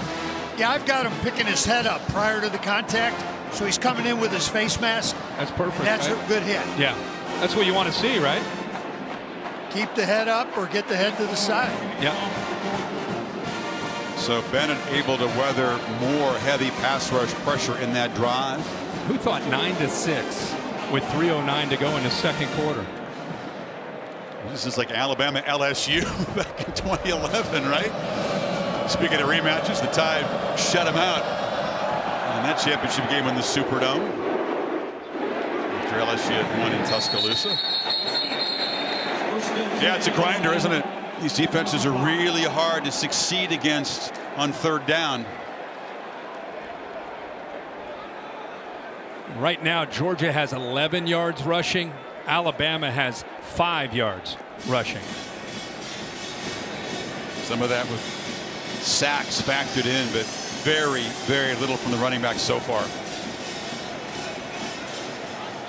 We'll see a big run busted tonight. There's going to be a lot of this hard-earned 2-3 yard games. It's going to be hard-earned, yeah. Robinson. And had a little crease, but it closed down quickly. Quay Walker takes him down. You know, Robinson had a big game against Cincinnati. You know, he had over 200-yard game, and a lot of that had to do with how Cincinnati played him and played that offense. They sat back, tried to prevent the big play in the pass game, and opened up the running game. Totally different matchup tonight against Georgia. There's a career high for Robinson. Young delivers low. Nakobe Dean was in the area, but the pressure Again, influencing the throw. A lot less comfortable tonight, isn't he, Bryce Young? He really is. And they're moving around and doing different ways of getting pressure. Watch the inside. Now he bounces to the outside, Wyatt, and he wins his one-on-one matchup. How many times do we hear Kirby Smart say, we lost a lot of individual matchups, whether it was a receiver and a defensive back, offensive line against a defensive line. We got to win some matchups. They're doing that tonight. Devontae Wyatt, a really unsung player, lost 40 pounds, has worked hard, and he is a menace. Tough run stopper in this scheme, but also quick enough to get after the quarterback. Both sides pointing at the other here. Offside. Defense, number 88, making contact with an offensive lineman. 5-yard penalty. It's Jalen Carter who gone across. McLaughlin's trying to make contact. He kind of reached his left hand out there to try to make contact with Carter. It's a different call here now. Important 5 yards, 3rd and 2 now. Yeah, 3rd and 7 to 3rd and 2. Both teams just 2 of 7 on 3rd down. That's Holden, who motioned and then is now back off the line of scrimmage. Young across the middle. Catch made. Jai Hall works his way free. And the freshman steps up in the absence of Williams and makes a big play. Well, they use a mesh to try to affect Nakobe Dean, and it works. A crossing concept. Watch Nakobe Dean. Actually, right here, he gets caught up. Right in the middle, right there, just enough from the 2 coming across the middle. He had to go around him, which gave Hall enough ability to get away and separate. The tall, lanky Floridian, young guy in this receiving core. Robinson moves forward. You know, Young, you have so much trust in Mechie. He's the security blanket. Then you have the big play guy, Williams. Now you've got both those guys taken away. You got a pass rush that's all over you. It's going to be an interesting challenge for Bryce Young here, Kirk. Yeah, and we talked to him about finding rhythm with the new receivers, and he said during that month off, we had extra time to throw with them. Trying to find rhythm again, just off the fingertips of Hall. This is going to have a huge upside. Going to hear a lot more from him in coming years. Oh, yeah. Yeah. You know, when you're a quarterback and you're used to working with your top receivers, you get reps with the other guys during the season, but not as much to be able to build that rhythm that you can almost close your eyes and make a throw. And he said he intentionally worked once Mechie went down with these other receivers because he knew they'd be more involved. And I think he said, you know, once we work for a few days, you can start to feel each guy runs routes a certain way, and you start to find the right way to throw to him. Ideally, you'd want to have trust, but sometimes you just got to look for someone to step up and seize the moment. And on this 3rd and 8, a timeout is called here. Alabama trying to extend a 3-point lead. Now this year has had a much more defensive personality. You think about Kirk recent championship games and the offensive fireworks of Clemson's attack and Joe Burrow, Mac Jones last year. Different vibe here so far in Indy. Yeah, and it makes, I think, both offensive coordinators and quarterbacks a little cautious. You know, you don't want to be the guy that makes the critical error that maybe costs your team a game. And it's early enough in this game that field position and little aspects of this game could decide who ends up getting a little bit of a lead. But doesn't it have a feel this thing's going to be a possession going into that 4th quarter, and we'll see what ends up happening. But adjustments having to be made, especially by Bill O'Brien, with Jameson Williams right now out of the game. Who makes the play, who avoids the mistake. Yep. Really haven't had in the playoff era a championship game anything like this one so far. See what O'Brien comes up with on this 3rd and 8.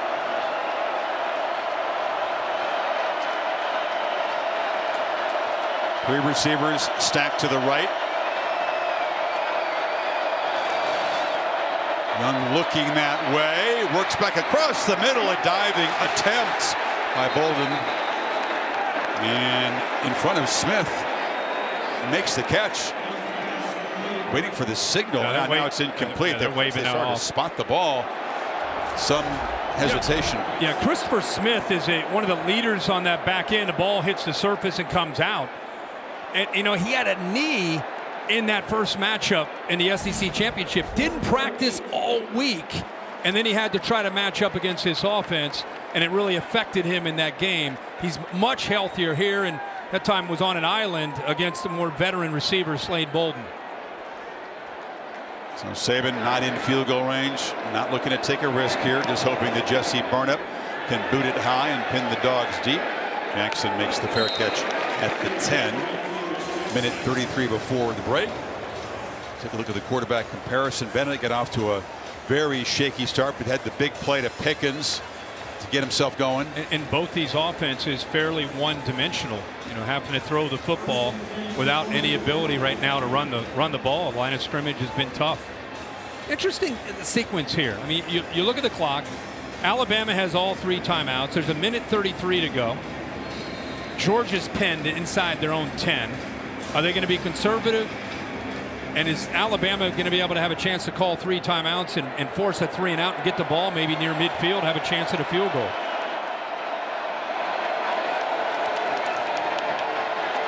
White knocked down after a 3-yard gain. You can bet that if Georgia looks a little passive, that Saban will pounce, start spending those timeouts. Yeah, right now, looking over there, he is not doing it. I'm sure Kirby Smart, you know, they want to slow things down right now. Surprised that Nick Saban didn't use that timeout there. White able to get 4 yards. Kirby very happy to see that clock still moving. If they run again, I think you'll definitely see Alabama use that timeout. Inside of a minute. White. Immediate traffic. Christian Harris has played an outstanding first half. Picks up just a yard. No. Clock's still moving. Yeah, looking over there. He's walking away. I think he's content. He's content with a 9-6 lead. Remember, Georgia did win the toss and defer, and they get the ball to start the second half. Yeah, he's going to let it go. Now he calls a timeout. He just wants to force the punt, I guess. Mercedes EQ halftime report. Reese Davis, Desmond Howard, and David Pollack. David Pollack hoping that his preseason prediction that Georgia would lose to Bama in the SEC championship game and then avenge it to win the title comes true. Aerial coverage brought to you by Goodyear, making the plays that move you forward. Goodyear, more driven. How surprised are you with the way the first half's unfolded? Very surprised. I mean, we thought we'd see with the playmaking ability for both of these offenses and the potential of what they can do. You think even though these defenses are outstanding, still there's a chance to make plays. And the second half, by the way, could be completely different. And at any moment, these offenses can catch fire. But yeah, to sit here at 9-6, big surprise. Young, who threw 44 passes in the SEC championship game, on track to throw for more than 50 tonight.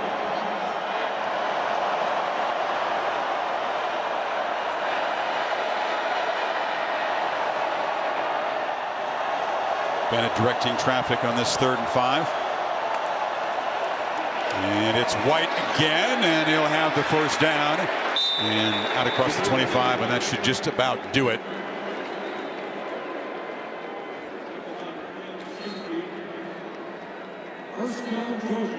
Now, everything to play for in the final 30 minutes. Neither team really able to take command. Bama kind of edging in front. Georgia answering with field goals. Both offenses struggling against these stout 3rd down defenses. And Jamison Williams being checked out in the locker room. That, of course, is one of the headlines of this first half. Will Anderson doing his job, as is Nakobe Dean, the 2 defensive stars, showing you why they're considered NFL first-rounders. To Holly with Nick Saban. Coach Saban, if Jamison Williams is unable to return, how do you adapt on offense without him? Well, I think we got other players that have an opportunity. There are a lot of young guys out there. They got talent, so they got to play with competitive character and have a chance to make some plays. They're capable. They don't have the experience, but they're going to get it tonight. Thank you, Coach. All right, thank you. Molly? Coach, you were just speaking to Stetson Bennett. What did you say? So we got to settle down. We haven't had probably one drive that we didn't have negative plays starting on where we started back up. You know what I mean? Like, we're shooting ourselves in the foot. We're first and 15, second and 20. You're not a good football team when you do that. We got to get some good things together on offense. All right, thank you, Coach. Chris. No turnovers, but 7 penalties for Smart's team. Alabama leads at 9-6. Mercedes EQ halftime report is coming up after these messages. You're watching the College Football Playoff National Championship presented by AT&T.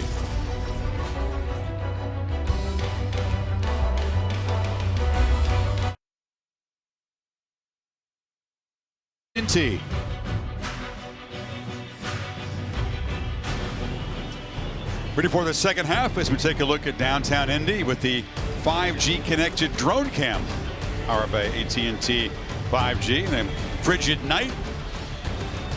Well, a rarity in the CFP era championship game where the first 5 scores have all been field goals. It doesn't add up when you consider that there are 333 combined passing yards. Chris Fowler back with Kirk Herbstreit. Georgia's committed some penalties, had poor field position, and the defenses have been tough in the red zone. Yeah, the defense is, I think if there's a theme or a narrative, it's the defensive lines and the fronts have dominated the line of scrimmage against the offensive lines. The adjustments need to be made up front. Both offensive coordinators and O-line coaches need to come up with ways. You don't need to hang your hat running the ball, but these defenses need to feel some physicality in running the ball. Alabama's longest run in the half, Kirk, 4 yards. Bennett had the one scramble, which he lost the ball and got it back. That was Georgia's best run. That's for Capital One rewarding performance. Let's take a look at what we saw a lot of in the first half. Saw this Alabama defense dialed in, getting Alabama or getting Georgia behind the sticks, applying pressure a number of different ways. We saw mostly Will Anderson being able to get after Stetson Bennett. He never quite felt comfortable. He had the one big pass downfield where he got it on a first down throw, but great job of pressuring him. And look what they've averaged, going back to Kirby Smart's comment.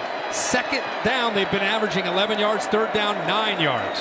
It's a first down run, and Zamir White muscles for 10. That's what Dogs fans are hoping to see a lot more of tonight. My guess is Kirby Smart, after he left that interview with Molly, he went in there and went right to the offensive room and just challenged that offensive line's manhood. If we're going to win a national championship, you collectively have got to start being more physical and giving us a chance. You wonder if Saban did the same thing to his offensive line. They haven't created any creases in the running game either.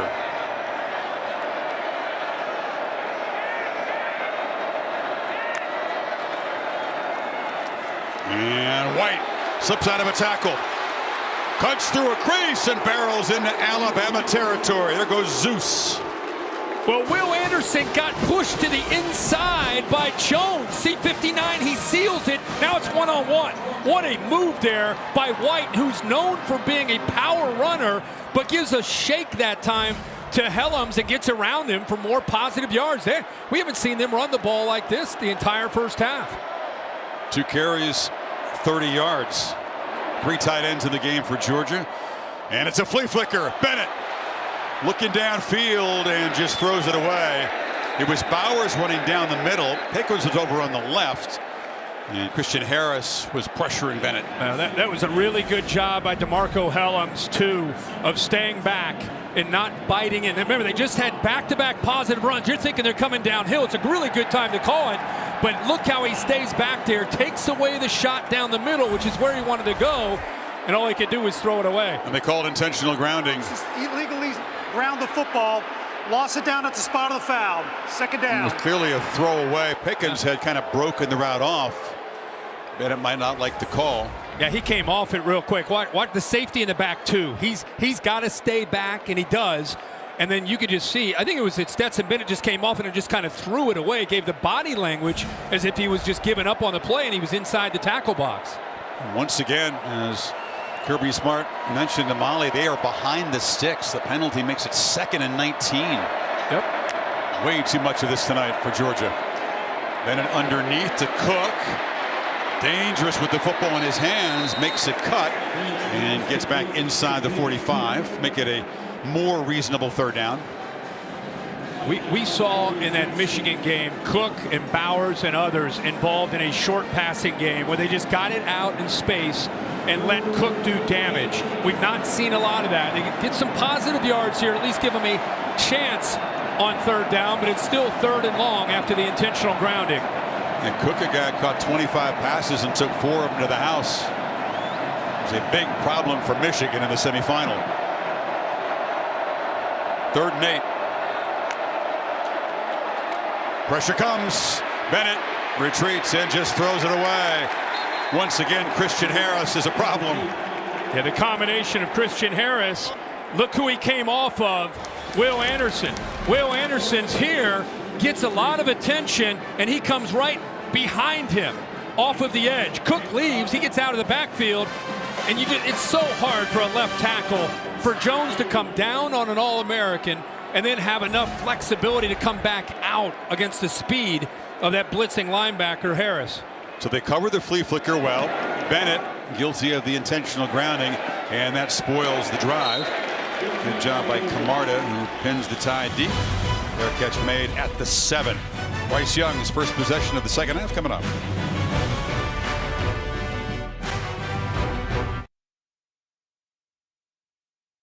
In the red zone, they were 0 for 2. This is a play that Nakobe Dean catches a break, gets a little excited with his partner Tyndall, saying, hey man, you got to be aware, you got to help me out. Very next play, Tyndall feeding off of that energy and that push from his leader, reacts with a sack and then comes back to him and daps him up, saying that's it, we're going to do this together. That's the leadership, man. That's the intangibles that Nakobe Dean brings to this Georgia defense. He's the guy. He's the quarterback of the D. The defense is Young and Bama pinned back here at the 7. Robinson trying to make something happen in the running game. Very little so far. He got 3 yards. Holly? Well, guys, Jamison Williams will not return to this game for Alabama. He's gone to the locker room, and when the athletic trainers came back out onto the field and saw John Mechie out here, they sent him back in there to talk to him. So they won't give us an update, but what that tells me is that he does have a knee injury. That's a huge loss. 76 receptions on this season. The next closest guy with 35, somebody is going to have to step up here. No doubt, Holly. We've seen a couple of guys make plays. The passing game has actually been clicking. They just haven't found the end zone. Young launches downfield to Billingsley, and it's picked off by Smith. The safety was lurking back there. The tight end was well covered, and the Dogs with tonight's first takeaway. Boy, right on cue, talking about somebody's going to have to make a play, and Billingsley can't get off of the coverage from Poole. He's kind of locked up there, gets hands on him. The ball sails where he thought Billingsley would be able to get to, and Smith comes over for the interception. It's not just Bryce Young trying to adjust to 5-star recruits. They're all talented, but you lose experience, you lose wisdom, you lose all those reps that you have with Mechie and Jamison Williams. That's what he's got to try to relate to and come to an understanding with this new group that he's working with. Now can Bennett cash in? The pass is tipped at the line. That was Anderson again getting the long arm up. You're just laughing. He just continues to dominate. I just like to sit back and watch him play. He does everything. I mean, he is not a pass rusher, and that's it. He has the ability, but he's almost like a safety or a linebacker who happens to be built at 6'4", like 240 pounds. It's his instincts, Chris, and his passion for the game, to me, that separate him. I know his family is fired up tonight to watch him play. Did a great job raising him, that's for sure. No doubt. 2nd and 10. Bennett pump fakes, delivers a high throw. McIntosh well covered. Man, knocked down at the 40. Talk about working hard and taking some shots to gain 3 yards. Yeah, they did a crossfire blitz with the 2 inside linebackers. Toe ends up getting home. He comes around. You'll see the other backer, Harris, come into the inside as well. Eventually, he's able to get through that gap. You can just see Stetson Bennett just uncomfortable, waiting for his receivers to get done with their route and turn so he has somebody to throw the ball to. Another 3rd and long.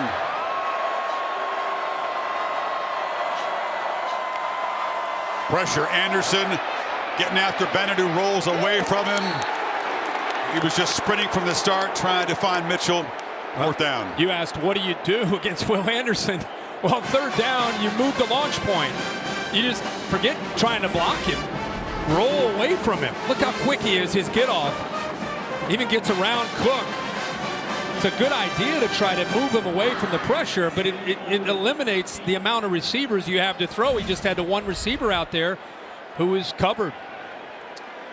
So the Dogs cannot cash in the first takeaway of the night. Smith's interception is wasted, and a 3-and-out as they try to pin Bama back deep again, and the ball takes a friendly bounce, and that's Brock Bowers, the freshman All-American down there, making a play at the 2.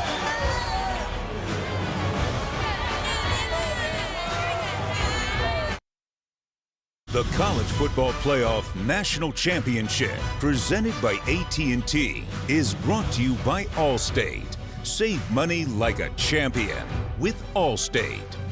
Taco Bell and Modelo. Root for those with a fighting spirit. Saban calls Smart one of the best and most loyal assistant coaches he's ever had. LSU, year of the Dolphins, and 4 championships together in Alabama. Incredible. They were synonymous there for so many years. And Kirby gets the opportunity to come back to his alma mater and coach at Georgia and do incredible jobs. Tonight, a massive opportunity for him. If they can come back and win to finally answer those critics. You say, Georgia, yeah, but you can't beat Bama. Bryce Young again backed up, this time at the 2-yard line, coming off just his 6th interception of the season. Robinson fighting to avoid his safety. Is it Jalen Carter who was there in a hurry? And then heavy traffic behind him. Doesn't this game feel like, as we're 5 minutes into the third quarter, field position, it's a 9-6 game. It's almost like neither offense wants to be the offense that makes the critical mistake that cost their team the game. Just a little tentative, being a little careful on offense. I agree.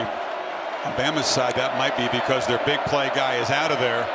Robinson finally making a play, breaking tackles, showing some determination, and that gets a roar from the Bama fans who have waited all night to see a run like that. He broke through 2 arm tackles, maybe a third. Carter, 88, gets his hands. He's working down the line. He breaks through that arm tackle. Lewis Seen comes up. That is a physical safety. He gets through him. The corner, Ringo, he works through him. And a 4th Georgia defender. He used a stiff arm to get through him. And they call B-Rob, has improved Bama's field position. He's got it again.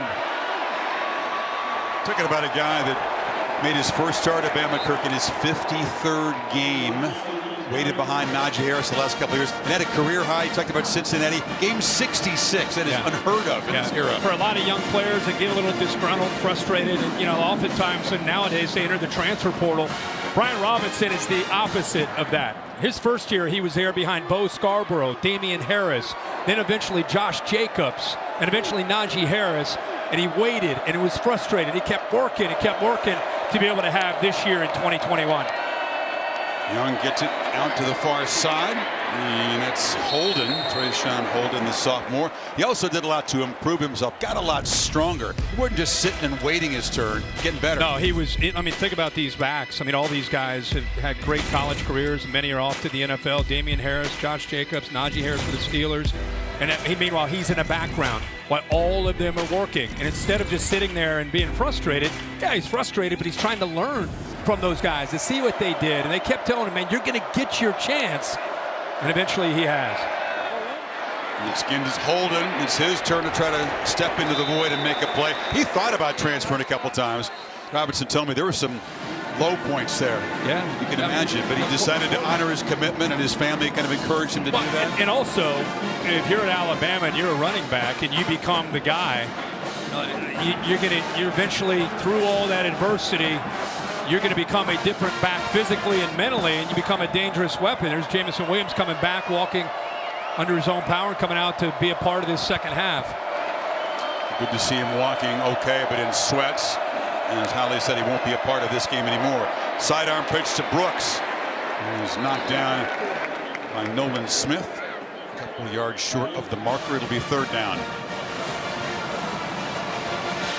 And just trying to get the ball out to the edge. Even with Jamison Williams out, the game plan continues. Work the edges, make those cornerbacks have to tackle. 2 1,000-yard receivers out of this game. And Bryce Young relying on some young players and a couple veterans led by Slade Bolden, the slot receiver.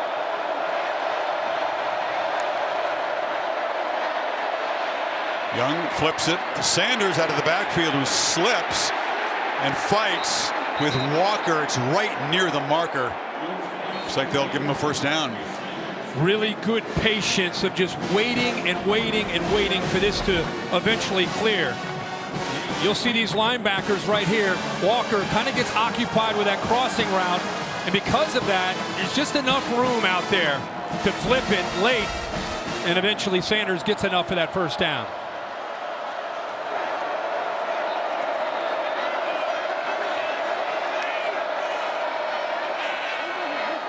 Ball pitched to Holden. Look, we don't know the diagnosis. Unlikely to get it tonight, but it's certainly a promising sign that Jamison Williams is able to walk like that. Crutches, allowed to be on his feet. And maybe this very high draft prospect will not have that hurt too much by what's happened here. We were hopeful of that. Yeah, absolutely. Good job there by Georgia. That just leveraging the football. Instead of one guy trying to make that tackle, you have 2 out there on the edge. Another short throw. It's Robinson, runs right into Sean and just drives him backwards. I love that. I love one of the hardest hitting safeties in the SEC coming down to get Brian Robinson at 225 pounds.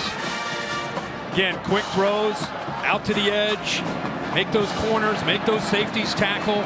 Sean a little bit high there. Robinson able to lower that shoulder and get into it. Emil Ekiyor, the right guard for the side, lost his helmet. Got to come out for this 3rd and 2 play.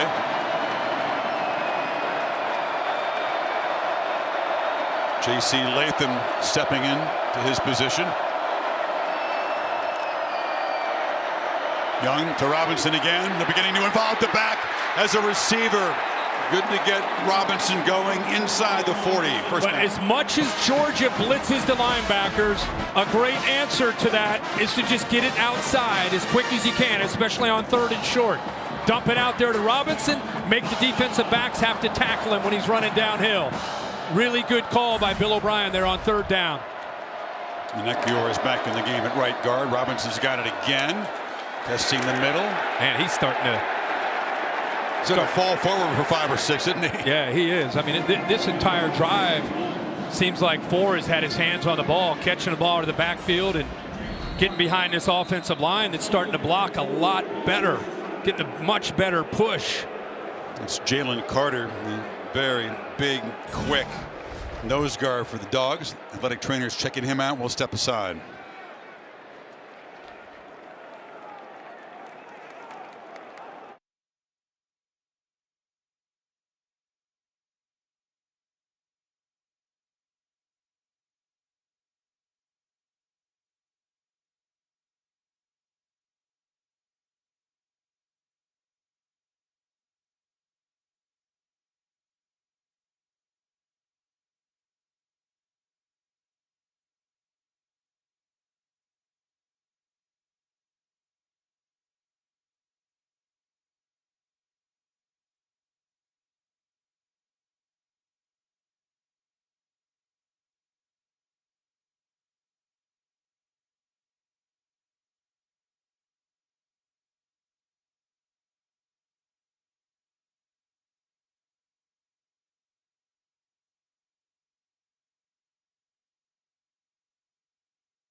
About a yard.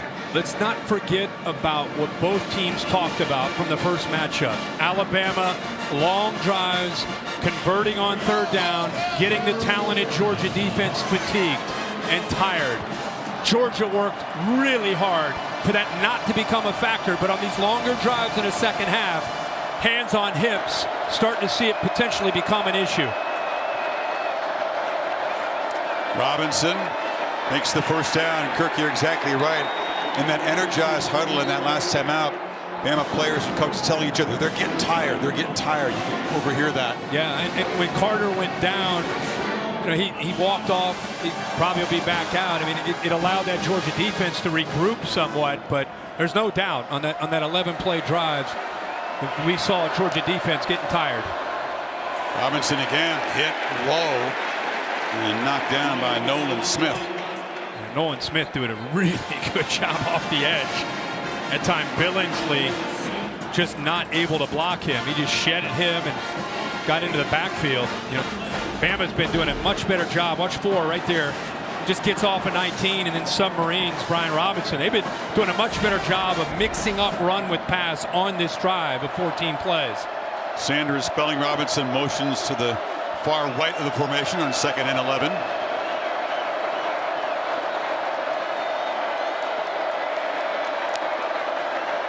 Dogs bring some late pressure off the edge, and a low throw trying to find Ja'Cory Brooks. Seen in coverage. 3rd down and 11. He got pressure.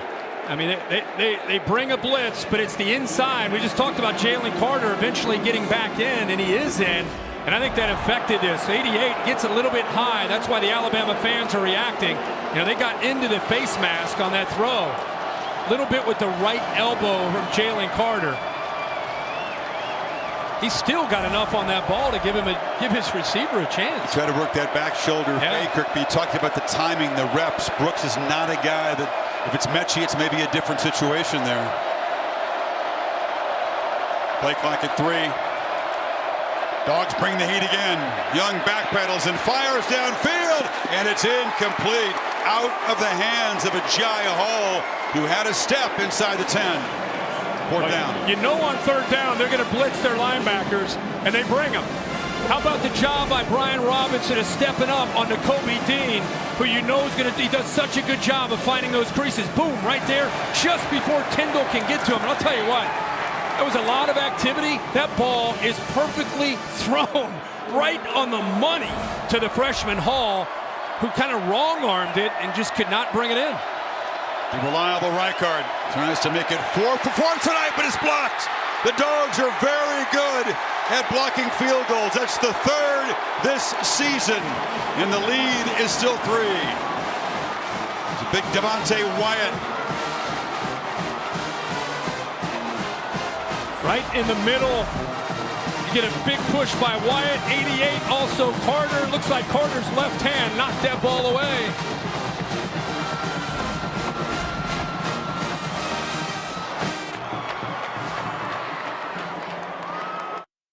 Degrees tonight in Indianapolis. Goodyear providing aerial coverage with you for every mile on the road to greatness.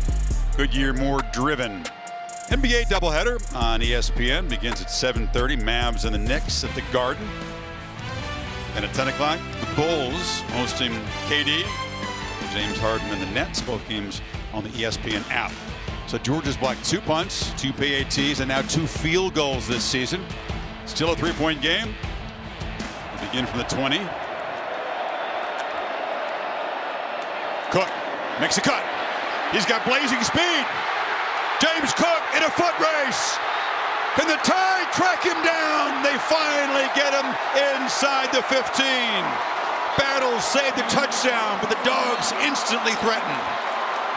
Nice counter play here. They pull the backside and pick up a nice couple blocks. It's one of the first times. Remember, they had a couple runs by White, but this is a different kind of run because of the vision and the cutback. And then the speed. That's just natural instincts as a ball carrier. Instead of keeping that play side after he got through the line of scrimmage, felt that defense over pursuing, cut back on Helms, number 2, and then he's out in the open with that speed. The guy Nick Saban most concerned about in this Georgia offense, Cook, he says that guy is fast. I mean, really fast. Bennett breaking tackles and weaving, has to duck down to avoid a big hit. The ball out, but they rule no fumble. 67-yard play for Cook. That's big. You need to remember we said it's going to be either a critical mistake or it's going to be a big play. There's a big play. We'll see if Georgia can capitalize. That pressure got on him. He wanted to get this ball out here to Bowers. That's what and just the pressure got to him too quickly. Or he had those tight ends in front. Get it to Bowers. He can pick up some positive yards. Who else? Harris and Williams on that side. It's every play. By the way, Bama's previous long run allowed this year, 37. So Cook went 30 yards beyond that. It's McIntosh who picks his way. Did they grab his face mask? Yes. Penalty flag down as he's knocked down right near the marker at the 3. Boy, it's going to be first down and goal. How about the push by Sawyer? You and I were talking at a break. You know, they took out Erickson, moved Sawyer from left tackle to right guard. Personal foul, face mask, defense, number 48. Half the distance to the goal from the end of the run. First down. Sawyer's showing his versatility as a lineman. He's bounced around throughout his career, but he's playing right guard. Watch him right in the middle do a nice job against the most talented defensive lineman, Mathis, who eventually grabs a hold of the face mask. Look who's in there, Kirk. Jordan Davis, big number 99, about 360. 7th snap that he's played this season on offense. They have a very good scoring percentage when 99 comes in to block. He's also carried the ball once. He's over on the left side. And Zeus White muscles in. The first touchdown of this championship game. And Georgia claims its first lead.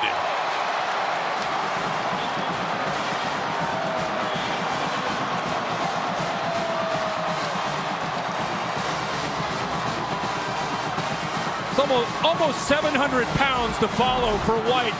Carter, and there's the big fella right here. Watch this move right to the inside. Boom! The push, the power, the strength, and a touchdown for White. Call it thunder and lightning. Well, lightning struck to put him in scoring position, and then thunder. White powers in for his 11th touchdown run of the season. Podlesny's PAT makes it a 4-point Georgia lead. The Dogs are in front now. Watch this snap on his touchdown. Not cleanly handled, was it? No, it got away from Stetson Bennett. How fortunate is he to hold on to that ball? We're all caught up in the big guys, right? We're looking out there. Oh my gosh, look at Jordan Davis, look at Jalen Carter. And look at Stetson Bennett with his center down low in the goal line, trying to get the snap and then extend. He's pulling away. And for a guy that's always in a shotgun, it sounds silly, but it's a tough snap under center for a guy that doesn't take a lot of snaps under center. Good job of holding on to that and then getting it to White to follow the big boys into the end zone. That's a fingertip save by Bennett. You know the adrenaline's churning. They've waited a long time to get near the end zone. And finally, it's James Cook, who is an electric playmaker. And a big touchdown against Bama. And the loss by the Dogs in the regular season a year ago was a serious problem for Michigan. And he has brought this place alive. Georgia faithful making noise on their feet. And Camarda drives it deep. Curtis Wilson of the All-State bus. He's been cruising all around this country. Got to take a turn of the 8500 there. That's pretty cool. Or is that simulation? I don't know. What's your celebration All-State moment? I think we got to go back to the Iron Bowl. Think about this. You don't have Jamison Williams. They need a big drive. They get it into overtime, and then eventually they win it.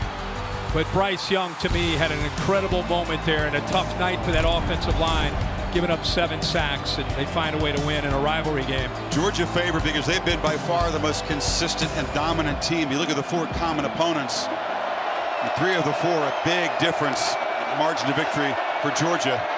But none of that matters when it's head-to-head. And Alabama, as they have the last 4 wins against Georgia, Kirk going to have to come from behind again. That's Holden with the catch. Well, who else would you want under center than Bryce Young? Well, you could maybe say Mac Jones or 2. Yeah, but I'm just saying that the poise and the decision-making and the accuracy and everything he has demonstrated all year, even without his top 2 receivers, still has that same demeanor leading this team. Robinson, you're exactly right.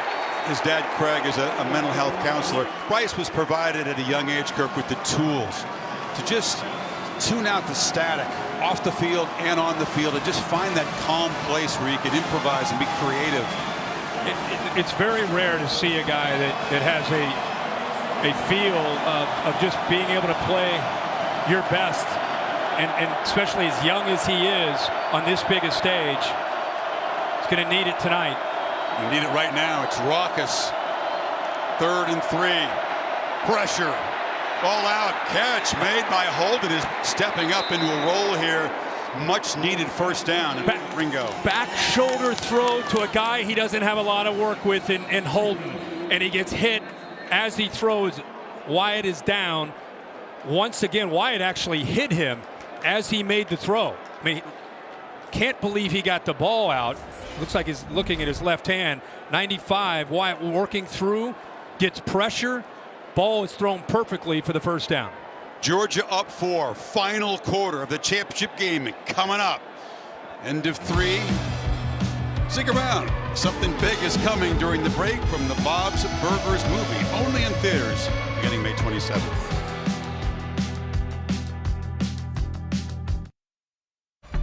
Maybe skate in that canal tomorrow. It's going to be so cold tonight. 5G connected drone camp by AT&T 5G. Ready for the final quarter here in Indy. The CFP National Championship game presented by AT&T. Georgia playing from behind all night, a field goal duel until White busted in late in the 3rd quarter, and now Bryce Young minus Jamison Williams, who's out for the game, trying to answer.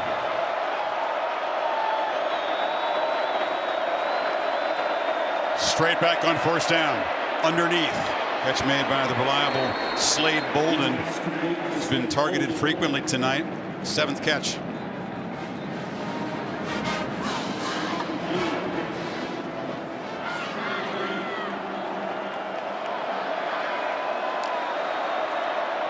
Robinson.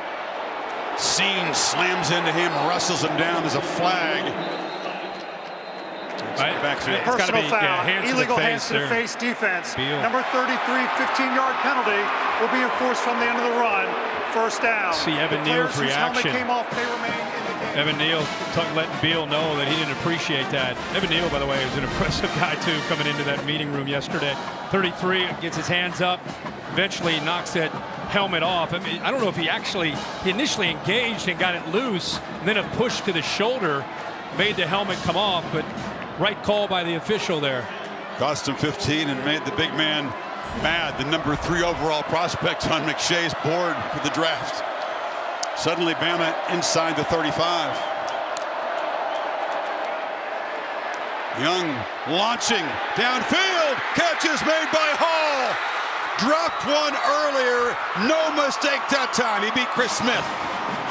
They brought a safety blitz off the edge, created one-on-one. It's right here. Bryce Young, he had a lot of this in the SEC championship game. Time to throw, and you're right. This time, the freshman secures the ball for that big gain. At 28, 1st and goal. End zone. Incomplete. It was a tight window. Tried to find Hall again. Keely Ringo in coverage. I love that he went right back to him. How impressive is that? Hall dropped a big-time throw near the end of that 3rd quarter. Shows you how much Bryce Young, what he thinks of him and what his potential is and how he believes in the young man, even though he hasn't played on this kind of stage. Comes back, makes the big play, and then he almost finds him in the end zone for the touchdown. That drop set up the blocked field goal, came up empty in that possession. But Hall trying to set up a touchdown here to put the Tide back on top. Play clock's winding down. 4-3. They snap it just in time. Robinson running left, Scene hit him, and Walker came there to help. It'll be 3rd and goal. Yeah, the timing of that. Bryce Young just trying to make sure everything was right. This is a tough defense to run the football, and they slant and angle those defensive linemen. The linebackers and safeties are just a couple yards off the line of scrimmage. And then the timing, you know, the 3, 2, and 1, and he's clapping fast to try to get the ball. Kind of disrupted things a bit. Kind of play that could decide this championship game. Long way to go. Can the Tide finally find the end zone on 3rd down? Here's his veteran. Bolden moves to the right. Dogs bring pressure. And that influenced the throw. Trayshawn Hold'em is in the end zone. Young knocked down. They are getting after the Heisman winner tonight. Yeah, he got a little bit frustrated with himself. He looks here and then eventually to the outside where Holden is. Quick look to the, does he have him? Comes off of Bolden. And because he waited on Bolden, by the time he threw it to Holden, he just didn't have enough time. That pressure again from Georgia disrupting things. So I thought that maybe Saban might go for it. If you don't get the go-ahead touchdown, you pin him back. Instead, he sends out Rijkaard from 21, and he does not get through. So the 4th field goal from Rijkaard in 5 attempts. 72-play drive, but Bryce Young frustrated at the end of the drive, wanted a touch. 1-point game. 12:59 to play in Indy.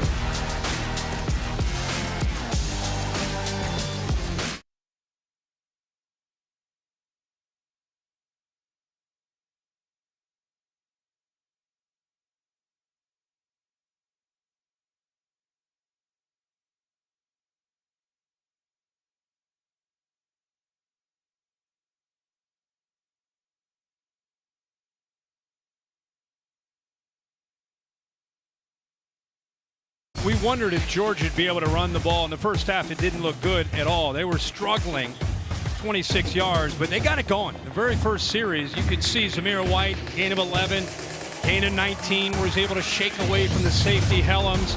And then the next series, even they went to a flea flicker that they didn't come away with any points. And then Kirby decides he wants to race James Cook. It's a race, but Cook, again, a huge gain for 67 yards. So the running game and the balance, which is what Georgia is all about, looking more like their comfort zone here so far in the second half. Kirby, an all-SEC defensive back, but didn't have Cook kind of speed. Pretty good effort, though. It was. Shows that excitement he has right now. Talked about how the running games of both sides were really contained in the first half. Cook with that electric 67-yard run. White steadily getting it going, scored the touchdown. And now Georgia with the football and the lead. Can they finish? They've had the lead every time against Bama the last 4. And the reason that running game is so important is it puts Stetson Bennett in a position with play action where the safeties start thinking about the running game. White with a first down carry, made a cut and falls forward for about 5, and they serenade him with Zeus. Got that nickname in high school because he built like Zeus. Well, still is. He sure is. We went at their walkthrough yesterday. So many impressive athletes for Georgia, but I don't know, White you could put up there with anybody. And I love how they complement each other. White, known for his power and physicality, and Cook, quickness and catching the ball in the backfield. Cook's in there now. It's a fake play. This is McConkey coming around there. There's a little bit of trickery, but Christian Harris again disrupted the play, and it's a loss. Well, how about Will Anderson? I thought he was offsides. He has such get off the edge. Look at that. I mean, we almost have to go super slow-mo to see if he was actually onside, and I think he was. But him getting into that backfield affected the timing of trying to come back the other way. It's a tough ask for Bennett to make a block on Anderson. He kind of kept him out of the way, but you're right, the timing was hopeless. That's more of a screen, not a block. Well, that loss after a nice first down gain makes it 3rd and 8. Here comes the pressure. Bennett immediately on the run. He'll be chased down. Tries to make a desperation heave. Harris had him in the grasp. That ball nowhere near back to the line of scrimmage. No, I think he was calling that. I don't know if that ball came out of his hand before his arm came forward, but the referee was right there. Discussing whether perhaps was a fumble, which bounced out of bounds at the 15. He threw the beanbag down. Rolling on the field is a fumble recovered by the defense. First down, Alabama. Alabama recovered that? I need to see this again. And I know it was out of bounds. The ball bounced. How about again, Harris?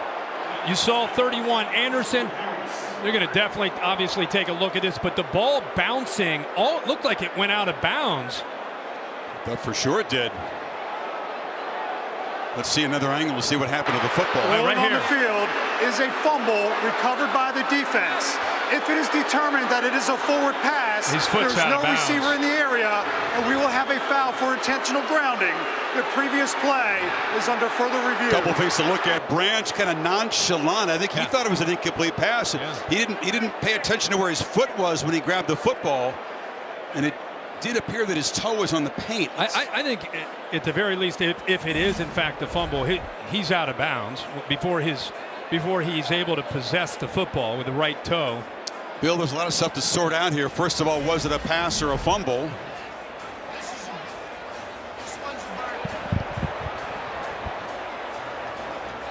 This one's a barn burner. You know, it looks like the ball's tipping up and he's losing control. Yeah.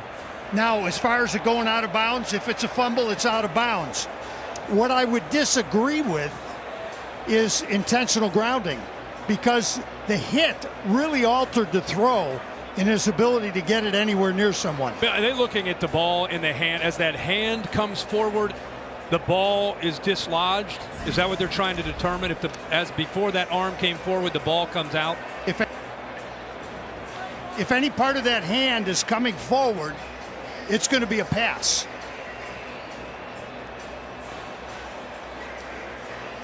Well, Peter Voss, the ACC replay official. There's a lot to sort out here, but it's enormously important.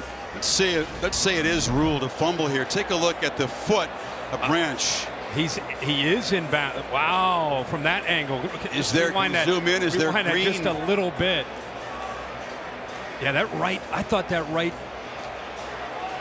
Wow, that's in bounds. He had no idea. He had no idea that he potentially recovered that. He thought that's incomplete. I'll go catch this ball on the bounce. It could end up being a critical, decisive play. Bill, is it safe to say that toe is in? Yes, I have him in bounds with that last view we have. Okay, that's a great view there. I also have the ball up out of his hand before the hand comes forward. Oh. So I'm going with fumble on this one. This two-part review, and this place is holding his breath. Will the tie be set up at the 15-yard line?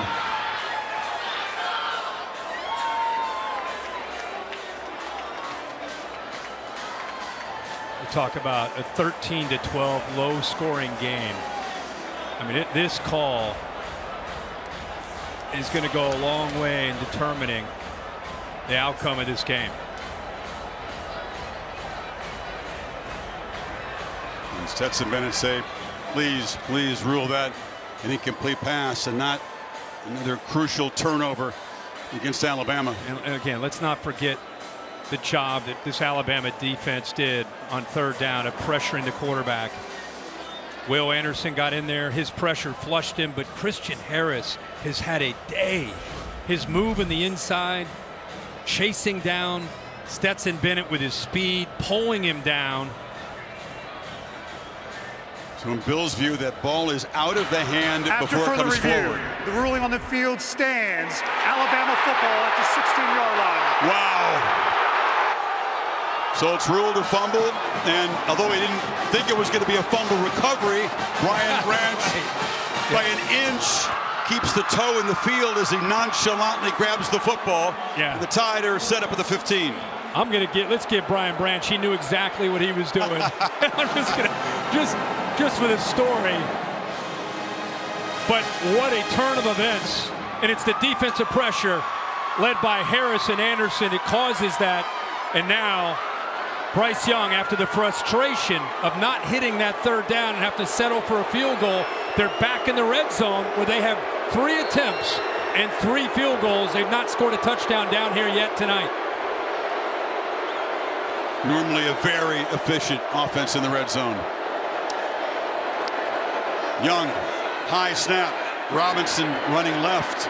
And while they're operating in the left side of the field, a whole bunch of folks are on the right side collecting debris that's been thrown on the field. Unhappy Georgia fans. 2nd and 6. How about after all this, the battle at the line of scrimmage? It's had its ebbs and flows, and now down here, let's see who can suck it up and win that battle. Young Launches for the end zone. Caught! It's Holden, but he could not get the foot down in bounds. Ringo was right there with him. I think Ringo got away with a hold when Holden came out of his cut. Roughing the passer. Defense, 95. Half the distance to the goal. Automatic. First down. Devontae Wyatt has roughed Young. Yeah, he hit him with his left hand. I was kind of caught up in watching the coverage with Ringo where he grabbed onto the hip of Holden when he went outside, but watch the follow through in the left hand. Bang! Right to the face. An easy call for the referee. And a mental mistake by a veteran who knows better. And Devontae Wyatt just out of bounds, close with the AT&T 5G pylon cam there. Another major penalty for Georgia. Sets up Bama at the 6. Robinson knocked down at the 3 by Scene. Ekior on the right side, the right guard. We just talked about the battle at the line of scrimmage. Really good push down there, helping out the center, Seth McLaughlin. Hard to run on Georgia down here, but Bama giving it a try. Only allowed 3 rushing touchdowns all season.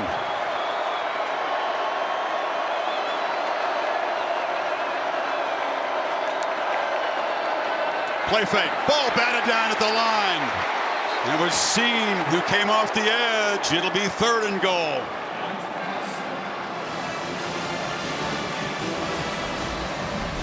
Scene right here just gets around, trying to set up a pick with Holden getting just to the inside. They sent Latu, the tight end, off of his edge, off of his backside to the corner. But Scene takes it away by just batting it down, and another 3rd down.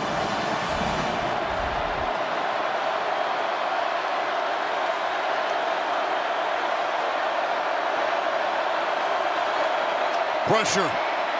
Young. Touchdown! On the run, he found Latu. Tide's first touchdown, and Alabama reclaims the lead with 10:14 to play.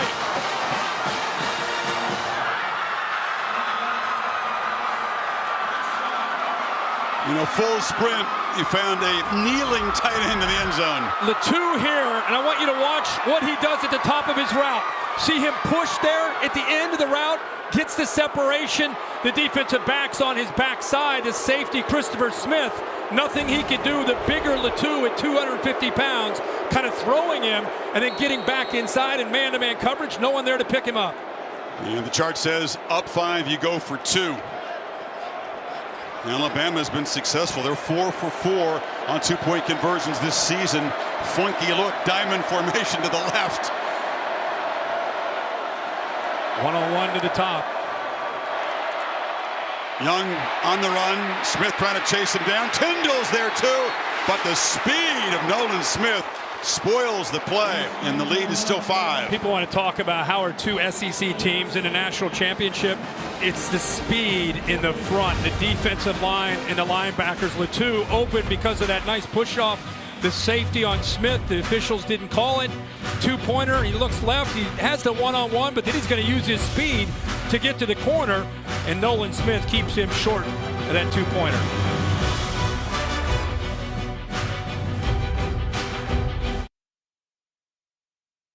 National Championship is presented by AT&T. AT&T 5G.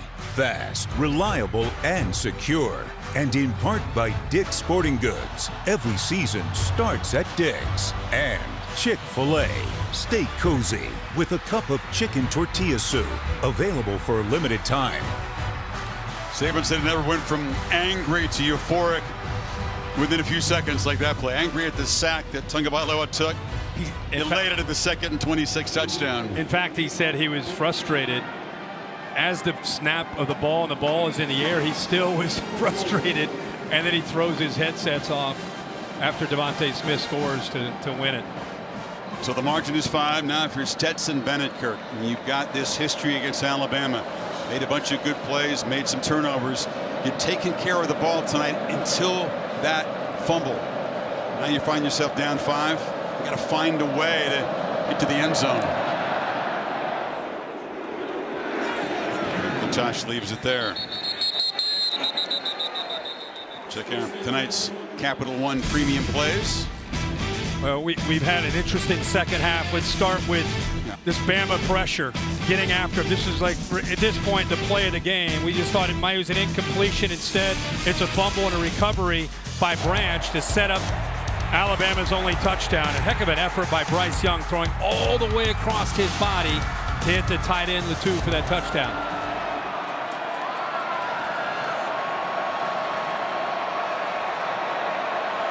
Who can make a play? It was Pickens earlier with the long catch. Cook with the electric run. And now on first down, Bennett was a long throw. And it's Burton who makes the play. McKinstry pushes him out. First down across the 40. Wow, good route on 1st and 10. They've been running. They've been running. They've been running. Nice big cushion, play action. Corner McKinstry is losing ground. He's dropping, turns his hips, and then the out cut. And a good throw by Stetson Bennett, right hash all the way out there to that left sideline. And you're suddenly behind the Tide, Kirk. It's a good start to a drive, build some confidence, 18 yards.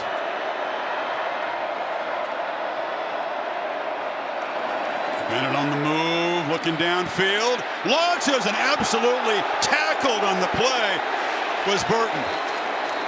Kyrie Jackson was beaten cold and perhaps saved the touchdown. Pass interference, defense, number 6, 15-yard penalty. It was a matter of time with his inexperience that they would give him that stutter and go, that double move.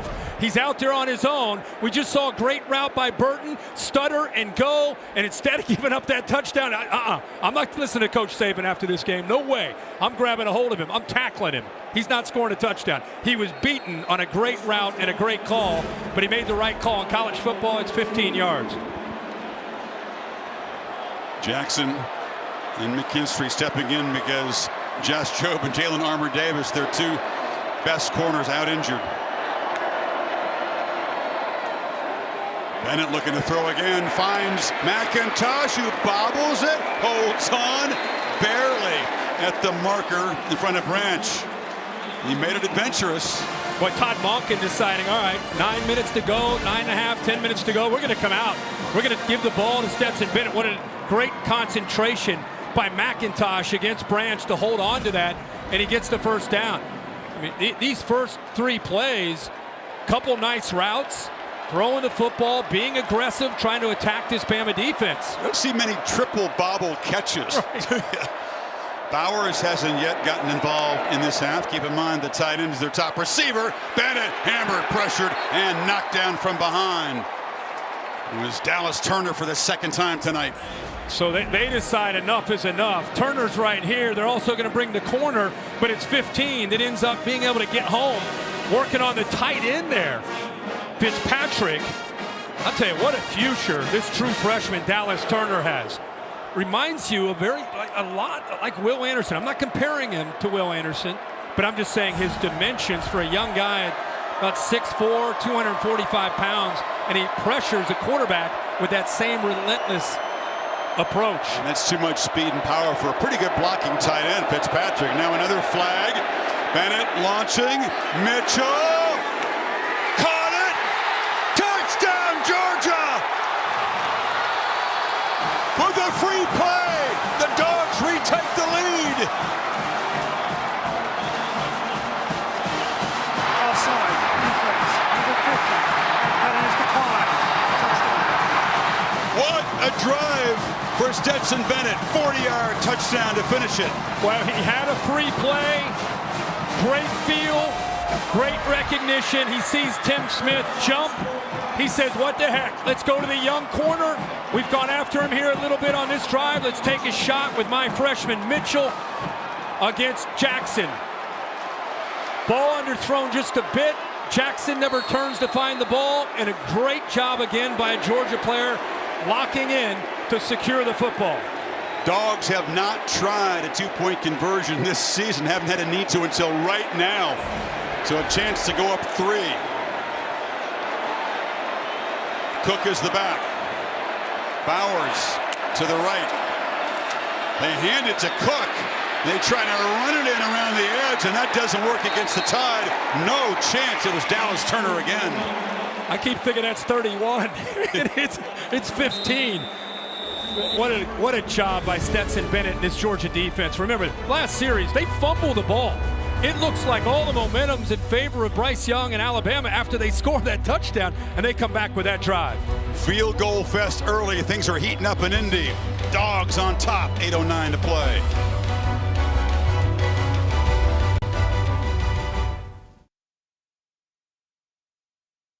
Yeah, this is a heck of a throw by Stetson Bennett. Has a free play, offsides. Mitchell comes back, makes the play.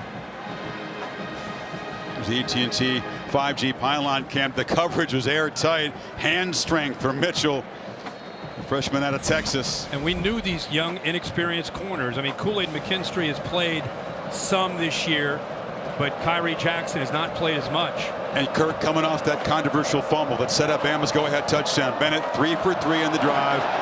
It's no overstatement to say that the former preferred walk-on from Blackshear's Georgia's legacy is kind of on the line in this game tonight. The fumble would have been remembered forever. Yeah. Now it's a touchdown pass, which is the play of the moment. In the next series. That's what's remarkable. I mean, how can you not love this kid and everything that he's been through? We got a long way to go here, but with 8:09, he just put the Dogs up by a point. And now it goes back to Bryce Young. Mr. Flatliner, Mr. Calm and cool and collected. Although Georgia's done their best to rattle him tonight, and they've succeeded. And without Mechie and now without Jamison Williams, the job is harder. Robinson, they're all over number 4. They slam him down. Wyatt got there, and then big Jordan Davis slammed him down. Yeah, they like to move, slant, and angle the defensive line to try to take away, especially into the boundary. On the inside, it's 95 there. Wyatt, who's the most underrated defensive lineman of all these talented, Jordan Davis, Jalen Carter, Travon Walker. 95 is really the leader of the group. Now you got some inexperienced receivers. The youngest trying to get lined up here. Dean follows Robinson out to the right.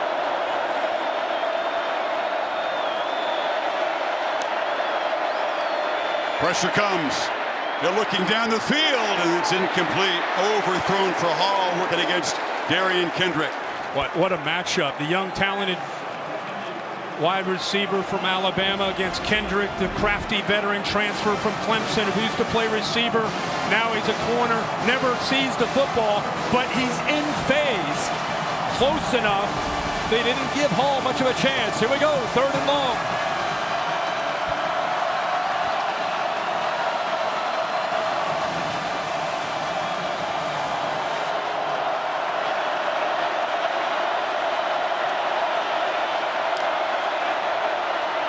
Dogs don't blitz.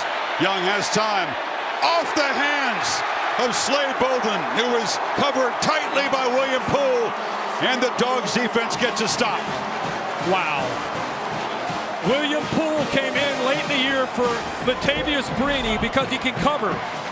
What a job here of trailing Bolden and then anticipating that inside route. I just really felt he was expecting him to work inside, and he's able to get that long left arm around him to knock that ball away without using that right hand as leverage to have pass interference. Burnip to punt. Kyrus Jackson at his 35. High boot. Jackson comes up, makes a fair catch. If you're William Poole, that's why you go to practice and go to meetings and study. Finally called into serious duty late in the season, making a huge play in the championship game. Dogs get it back. 7:10 to play.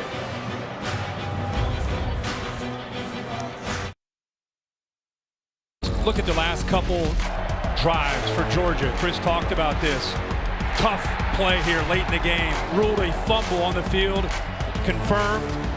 Touchdown for Alabama. He comes right back. Gain of 18, a PI, a gain of 10, a sack, and then a good block by James Cook.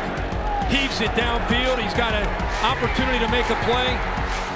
And he gets the touchdown to give Georgia the lead. Now the question is, with the lead at this point in the game, after that drive where they were clearly aggressive with the play calling, what does Todd Monken do? How does he attack?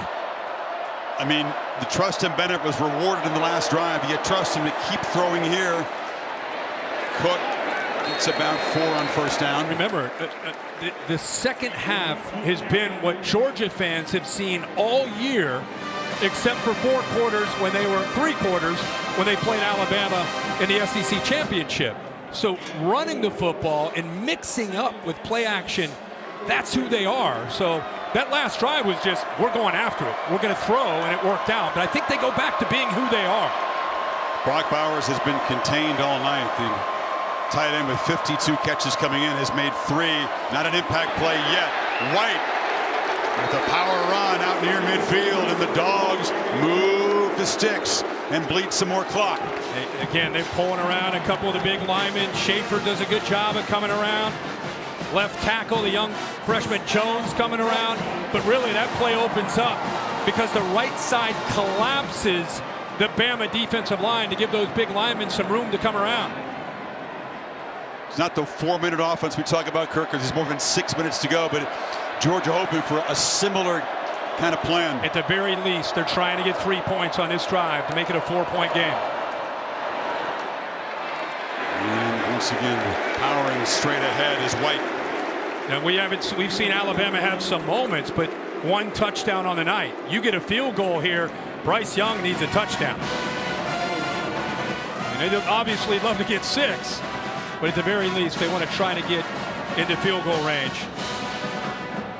Using some clock, reducing the number of potential possessions for Young would be nice too from a Georgia perspective.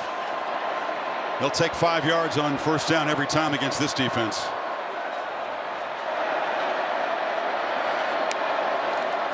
White again. Hammers for another first down inside the Bama 40. What a statement. Absolutely. Schaefer right here pushing to this double team.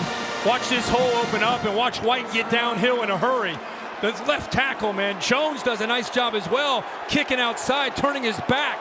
59 off to your right. He turns his back to that hole. It just opens up for White. Phil Mathis was there on the tackle, number 48, and he's being looked at by the athletic trainers down on one knee. And the Georgia fans energized. They can feel it. They have waited 4 decades for a championship. They've been denied 4 trophies by Saban. 3 SEC championships, and of course the national championship in their own backyard 4 seasons ago. I just can't believe the way this game went in Atlanta 37 days ago. Georgia walked out of that game humiliated. They didn't just lose. They were tired. They got beat at the line of scrimmage. And they talked for 37 days about trying to get to that championship, trying to get another shot against Alabama and showing that they're better than they played that day and getting physical and being dominant and playing their style of ball.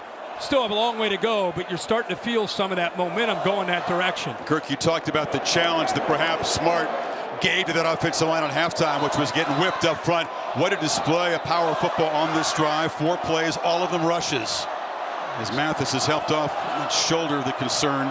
He's a big part of that defensive front. Big part and a great leader all year. A veteran presence. Grimacing in pain, the tie will have to try to make a stop here without their vocal leader. Brian Ray comes in, who is a veteran himself, has dealt with injuries his whole career. It's been Cook and White alternating. Cook in now on first down.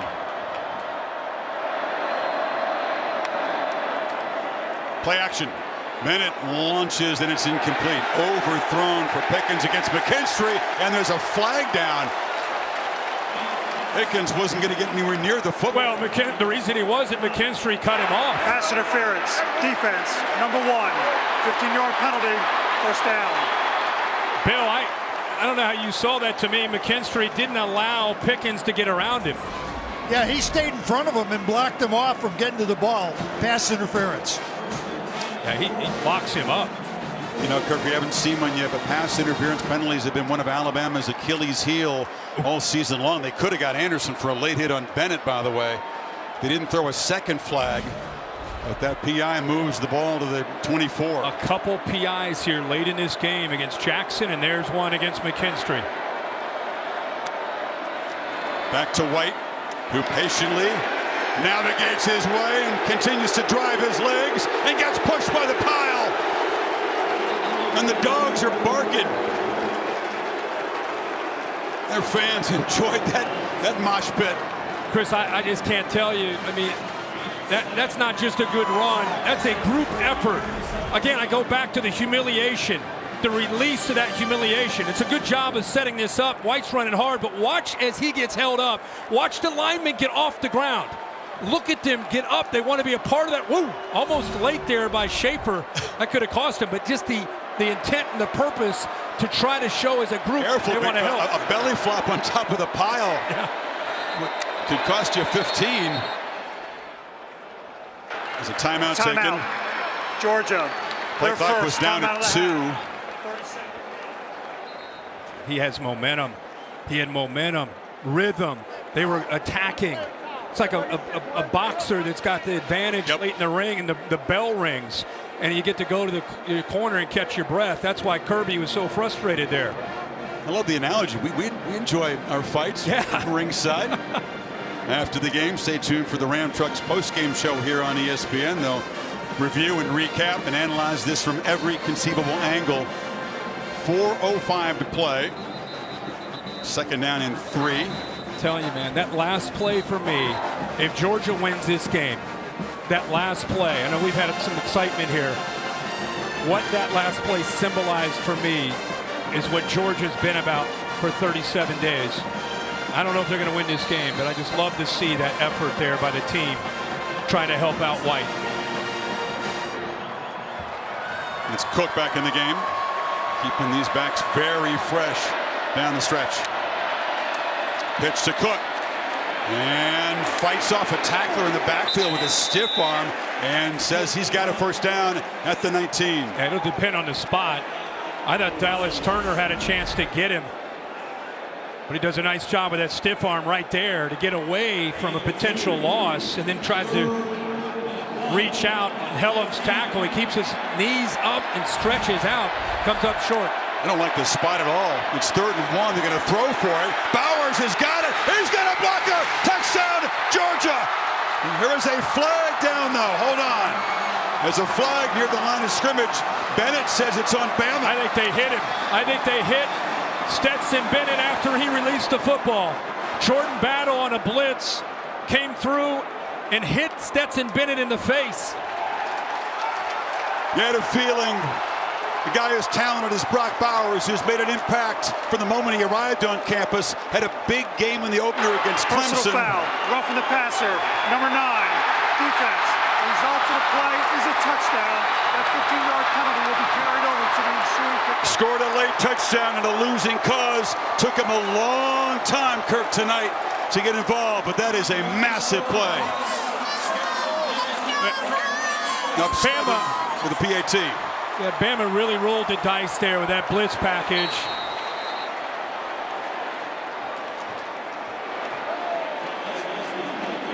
But Lesney, perfect on PATs so far this season, does make it an 8-point game. 3:33 to go. Well, they brought Jordan Battle along with Dallas Turner. The problem is, here's the pressure here. Nobody picks up Brock Bowers. Eventually, Toe thinks, I got to get out there, but his eyes were in the backfield. There you can see Battle hit Stetson Bennett, but nobody out there. And Bowers is able to get free and walk into the end zone. Bama kind of rolling the dice, hoping that they would get to Bennett. Nobody takes Brock Bowers. That's an easy touchdown. And here's the follow-through by Battle, who, by the way, had the pick 6 in the SEC championship game. And this time, Bennett says, yeah, that's a touchdown. A 62-yard drive in 7 plays. The important thing is to build to the lead. They also took 3:37 off the clock. What capper for a sensational season for Brock Bowers. Just mature beyond his years, a physical freak. Smart, savvy, hard-working football player. And a very tough matchup for almost every defense. Todd did a tremendous job on him all night, but lost track of him there when the blitz came. Well, they've pressured all night. You know, Bear brings up an interesting point, Chris Fallica, in my ears, saying, you know, they could have theoretically taken that penalty on the two-point play, maybe gone for two and put this game away, but instead they decide to use it here on the kickoff. Of course, it's driven into the crowd this season, along with their contributions to the university's general scholarship funds for every field goal and PAT made. Allstate also donated to the American Red Cross to help with disaster relief efforts. Thank you, Allstate. So now Bryce Young needs to march the Tide 75 yards for a touchdown and then come up with a two-point play. Try to force, are ready for this? Overtime. I'm game. It's a big job the way the Dogs defense has been barking lately. How great is this to give Bryce Young the ball? Needs a touchdown and a two-pointer with 3:33 to go. Heisman winner. Quickly underneath to Holden, one of the new guys being asked to step in and make plays. Quay Walker was right there. You've talked all week about neither one of these offenses necessarily needing a lot of work in games with 2-minute drill. You thought maybe it might come down to a 2-minute drill, in which, and you and I said, man, they work on it in practice, but practice isn't this stage. Brooks knocked down. Here comes a third down play.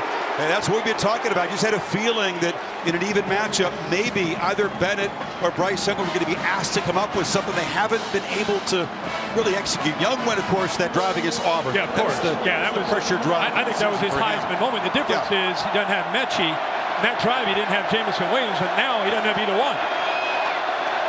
3rd and 4. Georgia brings pressure. Young backpedals and delivers a strike across the middle to Robinson.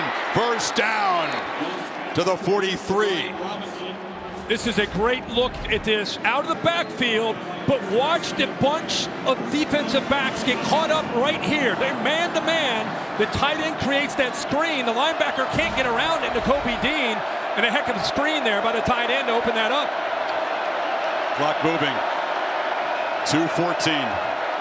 Robinson right into the big arms of Devontae Wyatt. No gain. Tell you, man. I know Jordan Davis gets a lot of attention. He should. Trayvon Walker gets a lot of attention. Even Jalen Carter. All these guys are going to be superstars in the NFL, and so is Devontae Wyatt. Guy that lost 40 pounds coming into this year. Runs a 4.8 as a defensive lineman, and tonight has been making a lot of plays. They've worked on their stamina. Worked in their legs to be ready for late game situations. Let's see if that pays off. Bama going to run their 75th play. Big edge in that department. Young has a lot of time now. Escapes on the run. Delivers. It's Latu, and the tight end has a first down inside the Georgia 45. Stopped by Walker. Well, you're looking for guys to get separation. Watch this route, and it starts to become almost a backyard football deal. He's running left, and now he's back here. He's got to work back to his right, gets that separation from Quay Walker. And the Tide do crank the tempo. Young off his back foot, launches downfield. Battle for the ball, incomplete. Tried to find Brooks. Smith was there, along with Kendrick. Yeah, I think Christopher Smith makes the play. Kendrick, who's the MVP of the Orange Bowl, never saw the football. Brooks did, and he went up to make a play on it, but it was 29, the safety, who reads the eyes of Bryce Young, that went up there and got his hands on the ball. Great play by 29. Minute 14 to go. This is it. This is the possession that Bryce Young will have to convert to a touchdown and a two-pointer. Protection is there. Downfield launch. Oh, trying to make a one-handed catch was Brooks again. Kendrick in coverage. It's 3rd and 10. Wow, this is a break for Georgia. Seeing the safety went down, Kendrick misses at the line of scrimmage. He's beaten off the ball. Ball is thrown exactly where it needs to be to Brooks over his outside shoulder. I don't know if he lost the ball as he's running, but got to get that second hand up there and come down with that catch. And again, you wonder whether Jameson Williams, that's a different deal for Bama. Biggest third down in Bryce Young's career. You need 10. Play clock at 4. From the pocket. Launching downfield. tackled, underthrown, and intercepted. Keely Ringo has an escort down the sidelines. All the way to the end zone, and Georgia is going to conquer the Crimson Tide.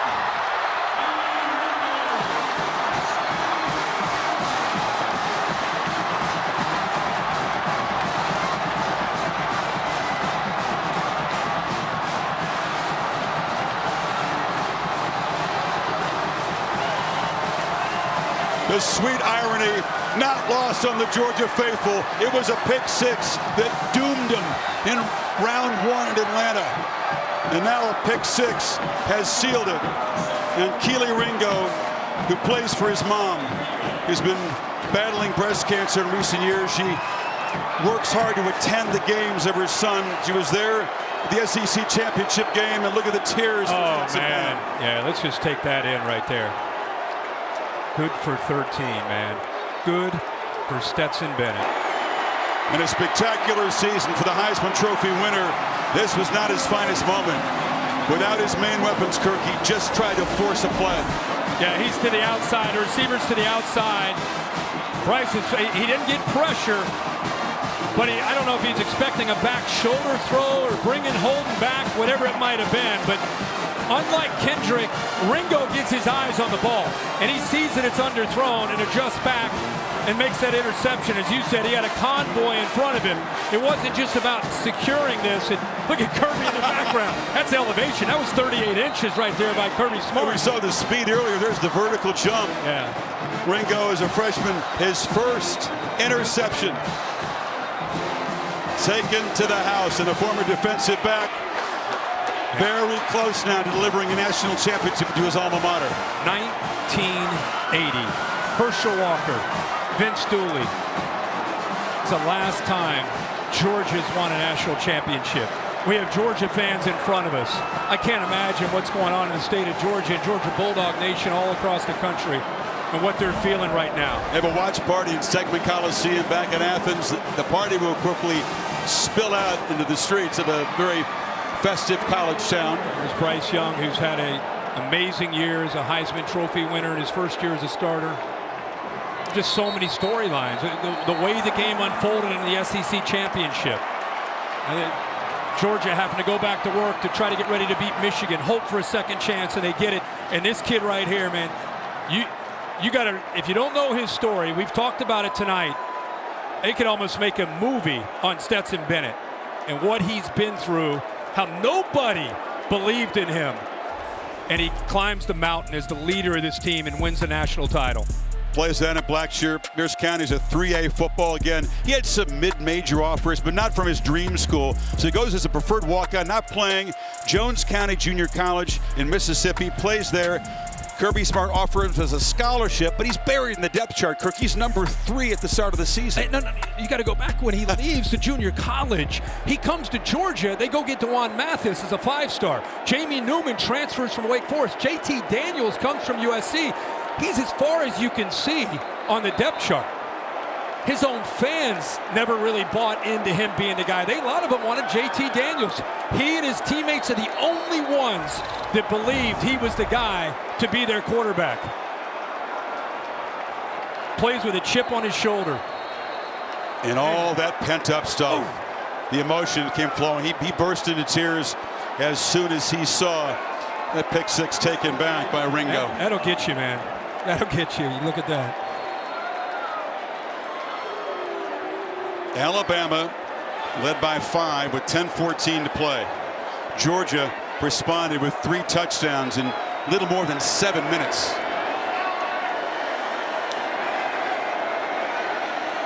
Young checks it down to Robinson. He's not going to escape Quay Walker.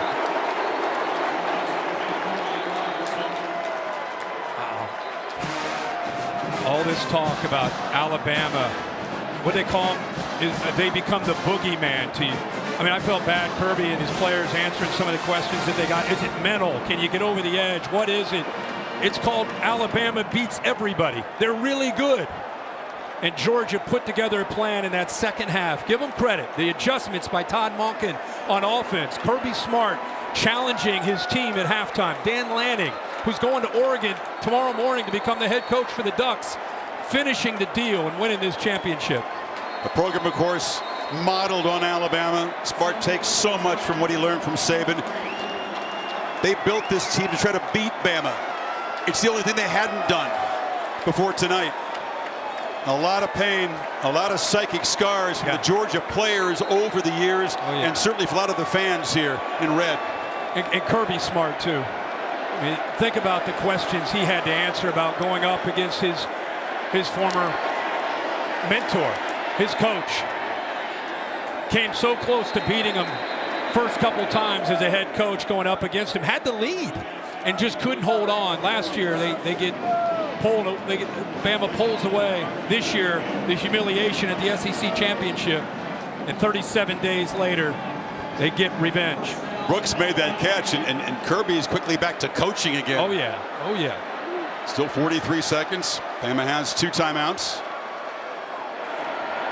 Young to Brooks again. They work the sidelines, and they'll move the sticks into Georgia territory. It took just 4 seconds. Ringo looking like trying to talk to the coaches. I don't know if his left shoulder or left side. He's going to stay out on the field.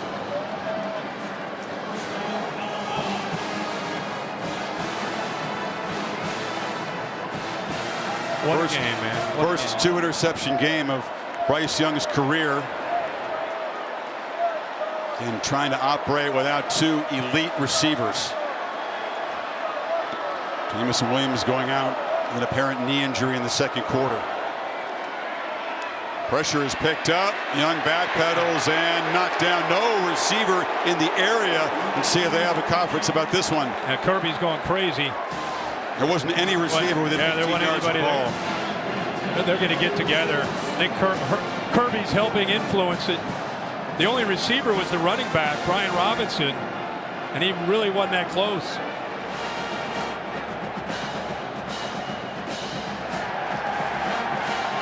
Here comes the flag. It's been dropped. So this will be a loss of down. Move the ball back to the Bama 42. Intentional grounding, offense, number 9. Loss of down at the spot of the foul, second down. The penalty carries a loss of down. Alabama has elected to use a timeout to avoid the 10-second runoff. Chris, watch this. Watch this effort by this defensive line. There's Carter, Trevon Walker. They're climbing to try to get to him. Walker eventually hits him right as he throws it. They're just, again, another play very symbolic of this night by this defensive front. You're spot on. We've had some great looks tonight from the crew. The pursuit, the relentless effort of that Georgia defensive front tonight, I think to me is similar to what you talked about, what's been pent up. And they just showed Nakobe Dean. We do a lot of these player meetings the day before the game, and you and I, Holly, we enjoy the heck out of those. We always talk about how impressed we are with these kids. Nakobe Dean had a look in his eye that was just different. It was just, he was polite and gracious and talked to us, but there was a laser focus to bring Georgia what they needed tonight as a leader. We saw it all night, challenging his teammates in a very positive way. Vince Dooley, 4 decades ago, he took a Georgia team into the Superdome and beat Notre Dame. And Georgia has come close, but hadn't got the brass ring until now in those 4 decades. There are people crying, man. I mean, it's a huge deal. This is 41 years. I mean, wow. Young sacked. That's fitting. Robert Beal Jr. got him. Now that right tackle position has been a problem all year for Alabama. And on this play, one of the last plays of the game right here, Chris Owens, who's really more of a center, has been trying to play at right tackle most of this year, but he just gets pushed and Beal comes up with his sack.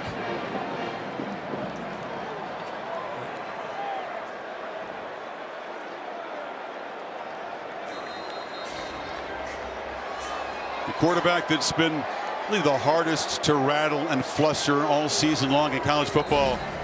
Georgia, I think, successfully did that tonight. They made him feel uncomfortable a lot. Yeah, and people are going to talk about Jamison Williams not being in this game and how it impacted. Of course, I mean, you're talking about one of the elite receivers in the country, and they had some chances. And these young receivers are going to grow from this experience, and they're going to be great down the road. They're just young guys, right? It's very different having talent versus having talent and experience. So, yeah, they missed Jamison Williams, but, man, I don't know. The way that second half started to go for Georgia, you just wonder if it would have really made that much of a difference. Matu makes the catch, pinballs around some people, and is finally knocked down at the 50. Despite all that, they did have the lead, and then it was Georgia storming back for those 20 fourth quarter points. 3 touchdowns in about 7 minutes. Bennett responding after the fumble with a tremendous throw and catch. And then the pick 6 to seal it. And one more play for the Georgia defense. Georgia on the mountaintop. Demons be gone, and the drought is over. National champions at long last.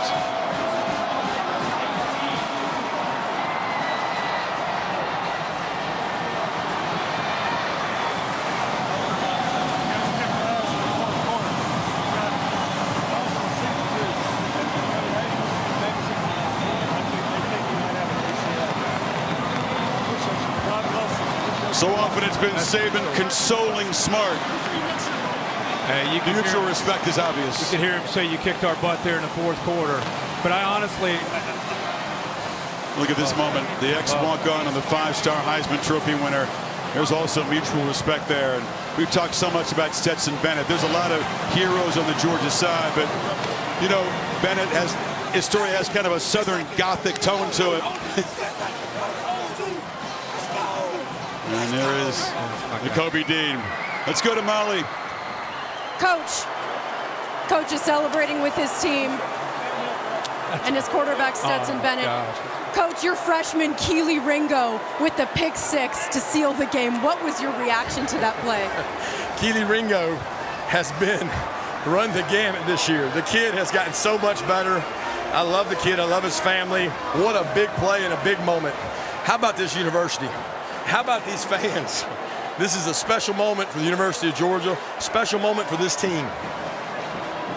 You said before the game your team had a hunger to them. How did you see that play out on the field? I saw it at halftime. You know, there were people that said we weren't conditioned enough, and it pissed a lot of people off on our sideline, and they went to work. And before we came today, we burned the boats, and we came on fighting. And I'm proud of these men. You worked under Nick Saban for 11 seasons. You lost this game against Alabama in 2017. How much sweeter does that make this win? Well, that one will be with me for a long time, but this one will be with me for much longer. I'm proud of the University of Georgia, the support we get there. A lot of credit to Alabama, Coach Saban. They had a lot of injuries. You know, they lost Jamison Williams in a tough situation, but our kids kept fighting and never doubted. After 41 years, the University of Georgia are national champions. How does that sound to you? I hope it doesn't take that long again. Go Dogs. Congratulations on the win, Coach. Thank you. Holly, take it away. Stetson, when you were 3 years old, you told your dad you'd be the starting quarterback at Georgia. How does your resilience and your fight keep you in this moment ready to win right now? I mean, I just knew there was going to be no way we were going to let a turnover like that stop us from winning a national championship. There's no way. I wasn't going to let that happen. I wasn't going to be the reason we lost tonight. After that turnover, you went 3 for 3 on the next drive. How did you get your mind turned quickly to that? I had to. Otherwise, we were going to lose because they were up.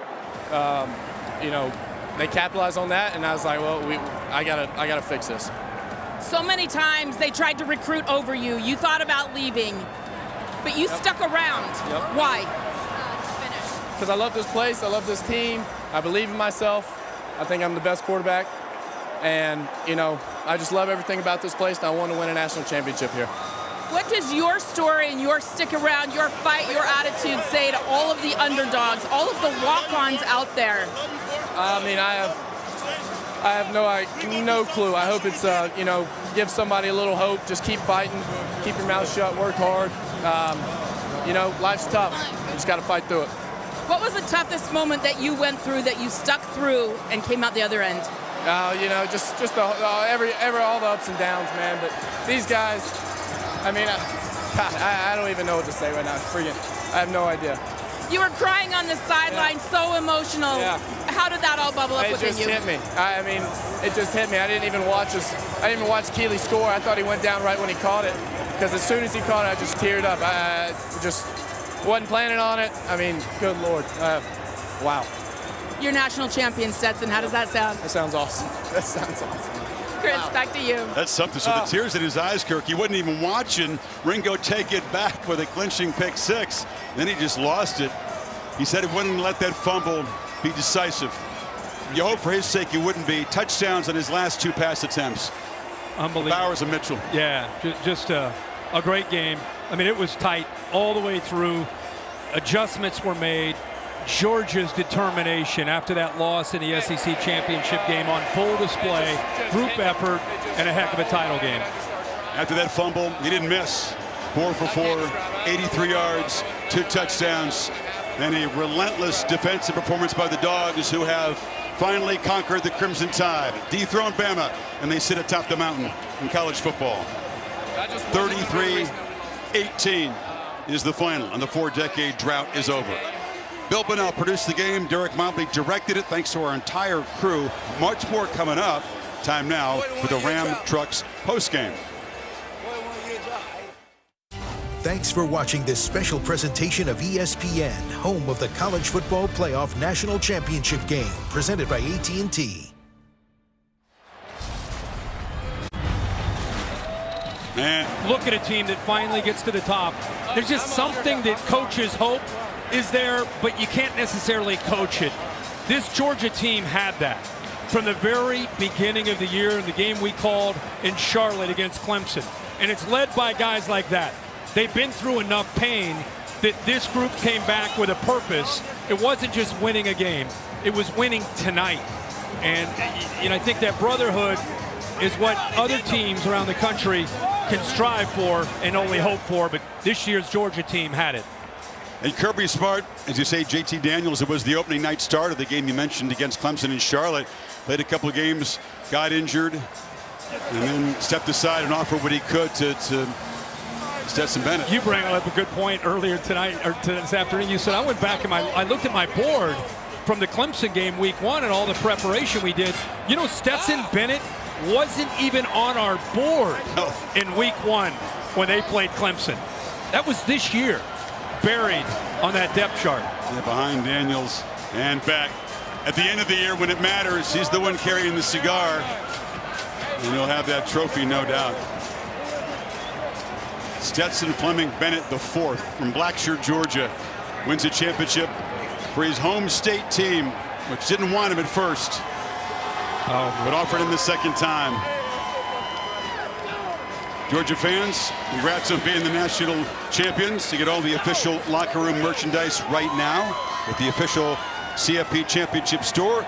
Go to shop.collegefootball.playoff.com. That was former Georgia Bulldog Aaron Murray giving him a big hug. Yeah, for all the Georgia quarterbacks who couldn't quite get it done, who couldn't get that national championship, they are pleased for this man. The trophy presentation coming up from Indy as the legend meets the current coach. The Ram Trucks postgame is brought to you by Ram Trucks, J.D. Power's #1 brand in new vehicle quality, and Allstate. Save money like a champion with Allstate.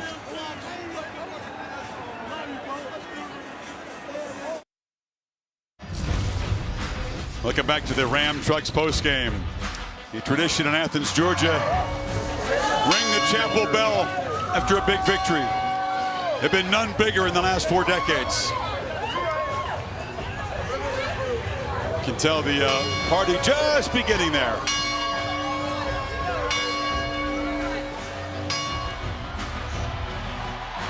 Well, coaches who win a championship for their alma maters, it's extra special, isn't it? Oh, wow. All SEC defensive back. Georgia. Here he is, making plays. He had 13 career picks in the late 90s. Man. Absolutely. He was a great player, great safety. Had a cup of coffee here with the Colts in training camp, but he joined Shug Jerton in Auburn, Of course, Paul Bryant won 6 titles at his alma mater. Steve Spurrier got it done. A couple of years after that, Phil Fulmer. And now it's been a while. It's been 23 seasons. Look at that. I'm so happy for Kirby and this Georgia fan base. They're so passionate, so loyal to their team, and have been waiting 41 years to be able to walk up on that podium and hold that trophy up and win the national title. Always linked to Saban, learned so much from him, and finally overcomes him to win the national championship. And Georgia's been full of belief for a long time that this is possible. I mean, the state produces as much talent as anybody. You go back to the last NFL draft, more natives of Georgia than just about any state out there. Yeah, he's done a great job recruiting, great job developing and building a culture. These guys, in the world that we live in with name, image, and likeness and transfer portal, this team, laser focus on one thing: avenging that loss in Atlanta and winning a championship and getting on that podium. That's it. And that's what you really have to appreciate. And a lot of that comes from the leadership from your seniors and your juniors, the guys that have been around. And they were fortunate to have a lot of those kind of players. But there is a culture here that's unique. Alabama has a very similar culture. And it's not by accident these two teams ended up playing tonight for the championship. Yeah, early in the season, you had to sit down. Connection. They talked about connection. Yep. Beyond the obvious talent, the 4s and 5 stars out there, the intangibles, things like that, the love they have for each other, it goes a long way. And it all came to bear tonight when they were behind in the fourth quarter. What you just said is so right. I mean, the fumble that we thought was an incompletion, turns out it was a fumble and a recovery for Alabama. They get their only touchdown after that. And from that point on, that connection you're talking about, those intangibles were on full display. They came right out and answered the call. Get a 3 and out. It was like an avalanche there after that turnover. And Kirk, on so many levels, it's satisfying. Look, you win a trophy, that's good enough. But the way you did it, the pass rush after Bryce Young, there's so much criticism in the game in Atlanta. They didn't get after him. Right. They didn't blitz. Right. Check that box. The offense was physical after halftime. And the pick 6, which began the season, it was a pick 6. It was decisive in an opener against Clemson. Seals it at the other end. Sports Center will have much more coverage. John Anderson and Michael Eaves. Plenty of the highlights, post-game reaction. Kirby Smart will join the show. First look at the odds for next season. I'm guessing that both of these teams will figure prominently in that. Yeah. But it's the Dogs who are going to light up the victory cigars tonight once they unwrap them. The trophy be handed out. Reese Davis on the podium. What a tremendous game tonight. Congratulations to Alabama on a great season. But this is a night for the Georgia Bulldogs after a long, long wait.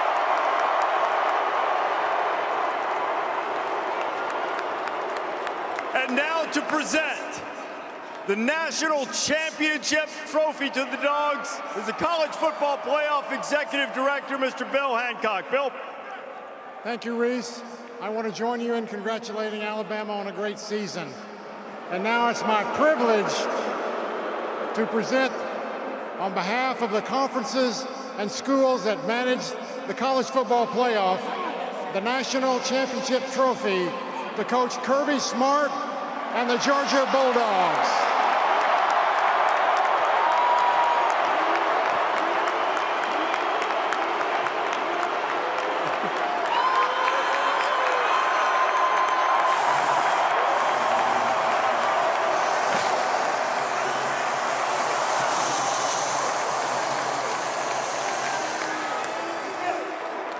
Okay, first, Kirby, I got to know, what does that trophy taste like?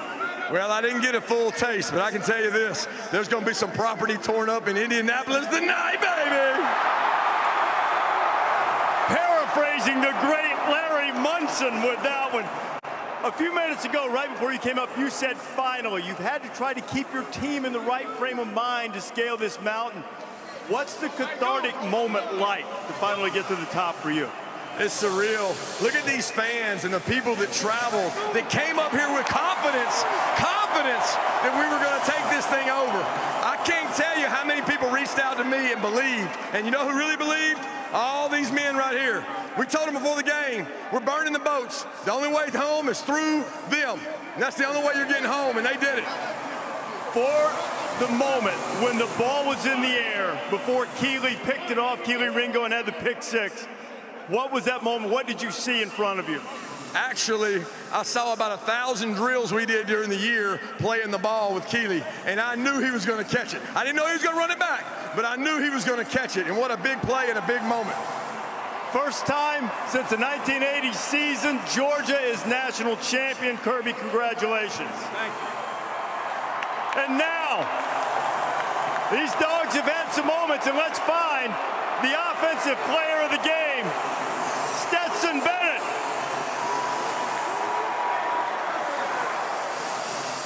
Stetson 2 for 2 on offensive player of the game. When they went ahead after the turnover, what changed for you mentally in that moment? You know, defense played such a great game all game. I wasn't going to be the reason that we lost this game. And we just went out there and we executed. Our boys made plays. AD went up over the top. You know, they had to tackle Jermaine right there so he wouldn't score. And, it was awesome. You've believed in yourself. You've stuck with it.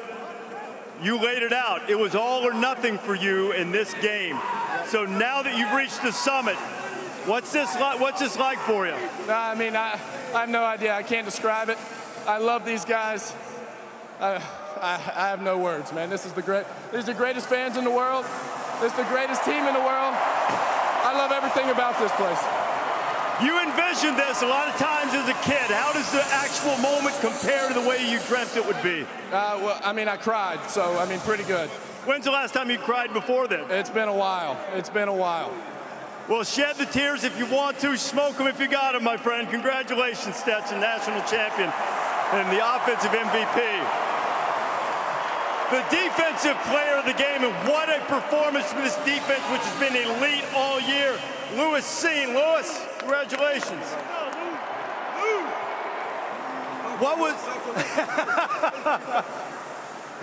was the significance of being able to stop them in the red zone, keep them out of the end zone for as often as you did?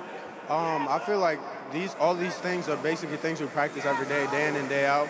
So it was basically a routine. The goal was not to beat ourselves. It did basically just execute.